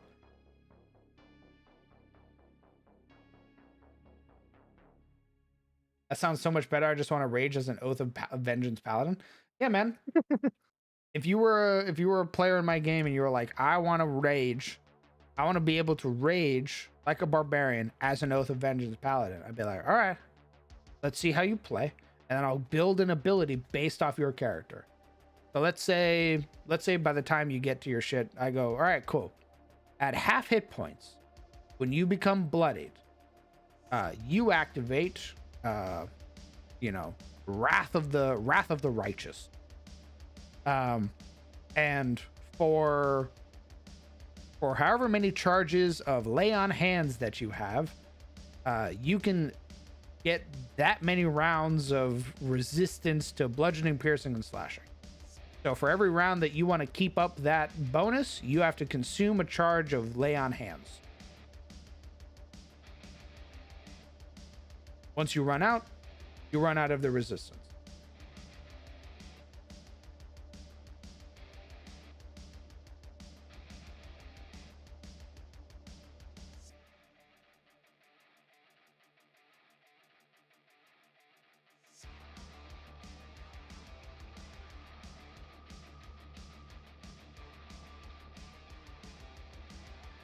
My probably unfounded fear for classless games is players getting choice paralysis. Players do get choice paralysis. What? Saying so. My memory for gore. It's all right, brother. We haven't talked about Victor Maltouris in a while, so.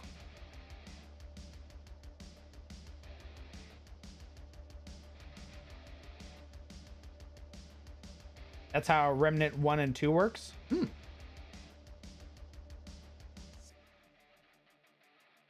Yeah, man, I love making like weird class abilities and shit like that for the players.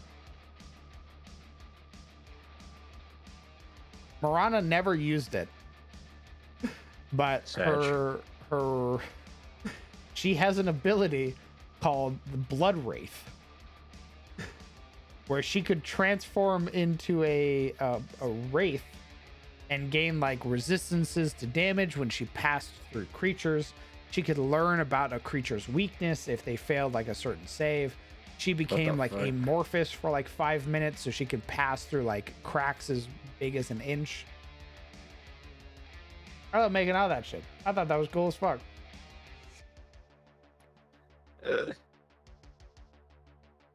I would have loved to see it. Yeah, I gave her, she has like Phantasmal Mark. As a bonus action, mark a target that you can see within 30 feet of you. Until the end of the combat encounter, anytime you score a critical hit against the enemy, a Wailing Spirit draws some of their vitality, granting you half of your sneak attack damage, rounded up in temporary hit points. So you slam a guy with sneak attack, or you get you get a critical hit on them, you get your fucking 8d6 sneak attack damage, and half of that becomes temporary hit points for you.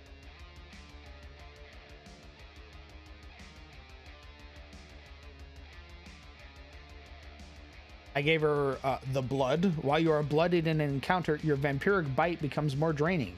If you successfully bite a creature while bloodied, you can choose to regain the normal amount of hit points from the damage. You also gain regeneration for half of the amount dealt to you at the start of your next turn. Then we have the iconic weird reconstruction. Woo! The funny heal. It was. I think it was also the one that was used the most. Correct. Weird reconstruction is it's all chance based. It is you roll a d6. On a 1, you bleed your friend. XD. It's from Very Darkest funny. Dungeon, by the way. You very bleed your funny. friend for a certain amount for a number of rounds. On a 2 through 5, you heal for the number. And then on a 6, you crit heal, and you double the amount and give them regeneration.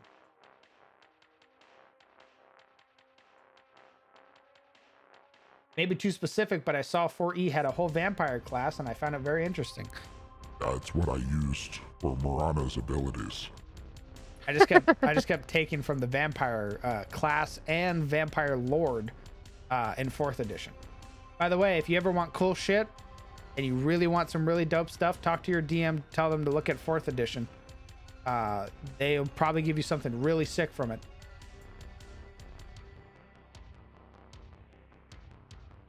Shadowrun is a classless or classes system technically. All skills and attributes, but they are archetypes you stick to, and you can totally fuck yourself over. Nice. My Draconic Sorcerer has the ability that is basically shield, but only grants a +2 to AC and deals 2d6 thunder damage back to attackers. Nice. That sounds like the Tempest Wizard from Flea Mortals. Flea Mortals Wizard he gets a +5, and he does like 2d6 or 3d6 lightning damage when he's hit with a melee attack. Gotta get the Shadow Wizard Money Gang Patreon supporter tier to play in the Boss Man's world. I haven't set that up yet. I'm still working on Patreon. Out of curiosity, why is the river so dark? Because I haven't highlighted its colors yet. You'll notice that there's no filters or anything on the map. So the baseline is dark, so that way I can do this. I can basically tap at its edges and give it some nice little illumination here on the edges. And if I do it right, we can have that sort of center area there look like depth. So the edges have shallows, while the center is much darker.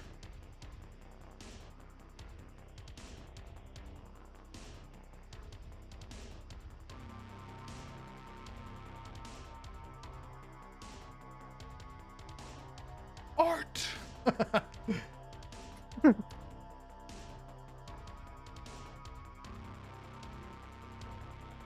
That's good incarnate tech. Thanks.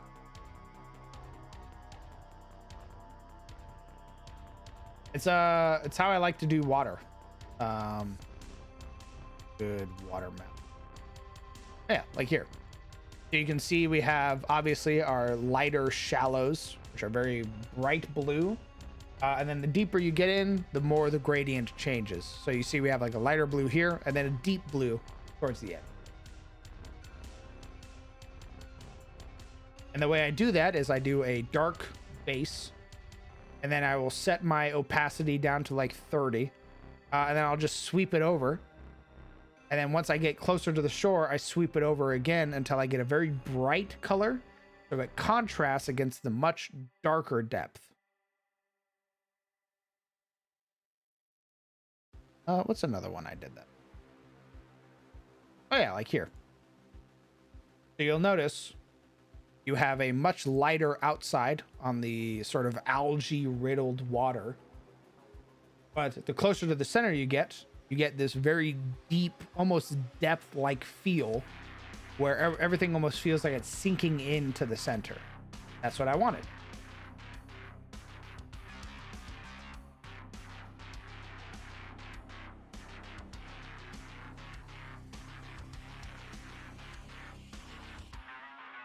I never registered it.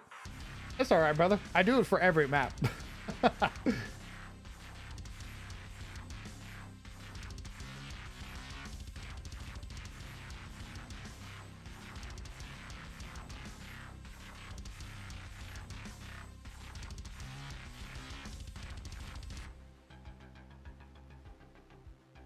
love to be DM'd by somebody like you. That'd be awesome. Thanks, brother.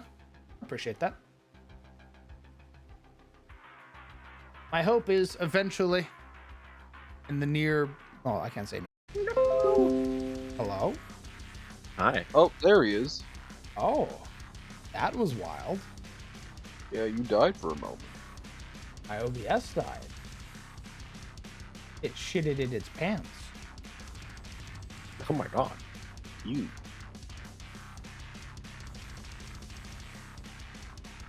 What the OBS doing? I don't know. It's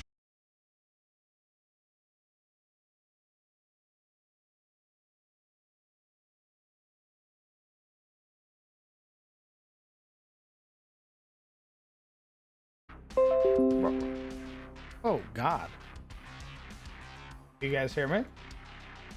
Yes. We could hear you. What the fuck is happening? Damn, boy, why you doing this to me? What the hell happened? What in the? What in the goddamn?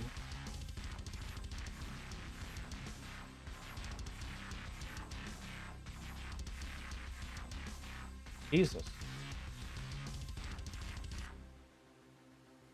OBS, hold the line.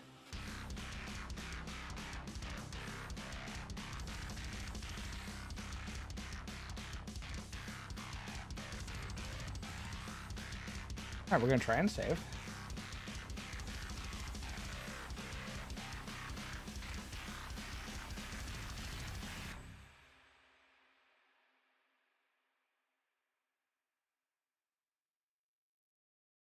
OBS telling you to sleep.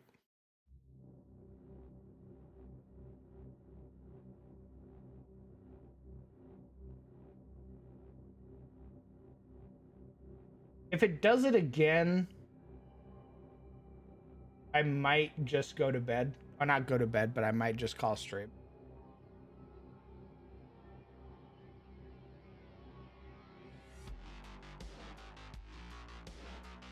I hope it doesn't do it again. My OBS is like threatening me right now. It's wild. You thought that was a joke to you?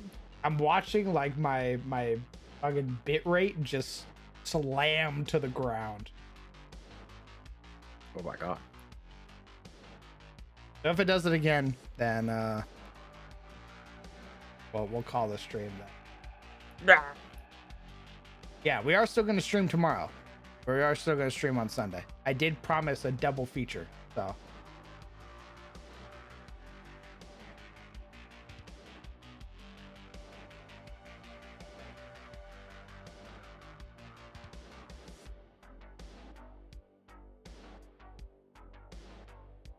This motherfucker has counterspelled 3 of my spells, one of which was just fucking create water. He's just BMing at this point. Holy. Fuck you. Fuck you. Yeah. Does that create water? Fuck you. Cloud of Adders, fuck you. Freaking healing word, fuck you. Create water, double fuck you. I could.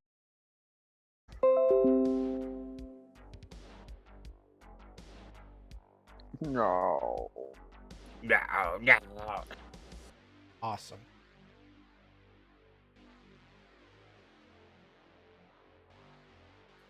Yeah, Well, he came back. I think we're good. Damn. Oh. Many Men. I don't know if it's currently up to date or what have you. This is Incarnate. It's a browser-based map making program. I'm using it to make maps for my D&D games. I've never seen this type of D&D before. Well, it's technically a form of D&D in a sense. It's world building for Dungeons and Dragons. So.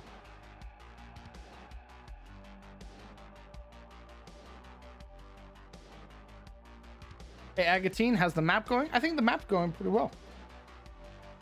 We have all these little hovels, like little like neighborhoods and stuff. Fortnite stream tomorrow? No, I think we're gonna keep working on D&D stuff. I want to get back into the D&D streams, and that the way that starts is working on maps and everything. So,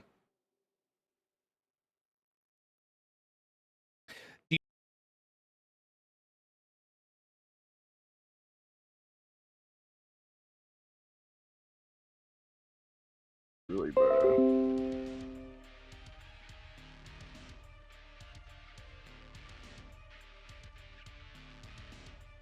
Mucho unfortunato. you guys hear me? Yeah. Yeah. Awesome. Thumbs up. I can't wait for this VOD to be split into 9 fucking VODs. It's gonna be Nice. so cool, man. Got sick. Gonna love that, baby. Anyway, I use a virtual tabletop called Foundry VTT. It's a one-time purchase, $50. Tell your DM to buy it. They can host it. Nothing else fancy needed. This is a town map. It's for the county of Rosewood. It's a starter town, basically. A place where you could expect some low-level adventures to happen. So yeah. Before OBS dies again, that's it for me. Say goodbye to chat. Goodbye, chat, before we die. Goodbye, chat. Don't let them take me. I'll be back. All right, lads. That's it for tonight, because obviously OBS is shitting its pants. So yeah. Is this a starter town for the mercenary campaign? Nope, we already made that town. That's called Summerhall. If you'd like to see Summerhall, Nick, it's on the Patreon. Also, I'll show it off on the stream eventually. To all the new folks who followed tonight, who don't know who I am or are brand new here or came from Robert's stream, hello, welcome. I'm the Crown DM. I'm a 5th edition Dungeon Master who runs games in his own homebrew setting, the world of Adis. What you just saw was Souls Saturday, an impromptu stream, but to make up for my normal streams that I didn't get to stream during the week. You will see me tomorrow. We are going to continue working on D&D stuff, general world building and map making. So if you liked what you saw tonight, you'll see more of it tomorrow. Follow the Twitter for notifications when I go live. Subscribe to the YouTube to get access to all the VODs. Join the Discord to hang out with all the cool people that you hung out with tonight. And if you want to get your hands on some beautifully made maps made by yours truly for your own VTT experience, check out the Patreon. For $5 and $10, you can get your hands on some beautiful map packs. They generally have themes, towns, cities, dungeons, what have you. If you want to get a little preview, you can check them out in the Discord, and I show off a lot of the progress that I do for maps in DM Showcase. So if you're worried, hesitant, you can also check out announcements and see previews of the maps and what they look like via the announcements. That's it. Thank you guys so much for coming out and supporting the stream. To all the new followers, hello. That's it for me tonight. I hope you guys have a fantastic night. I hope you take care of yourselves. Hug your loved ones. Tell them that you love them. If you're going through some shit, know that I got your back. And I'll see you guys later. Goodbye, chat.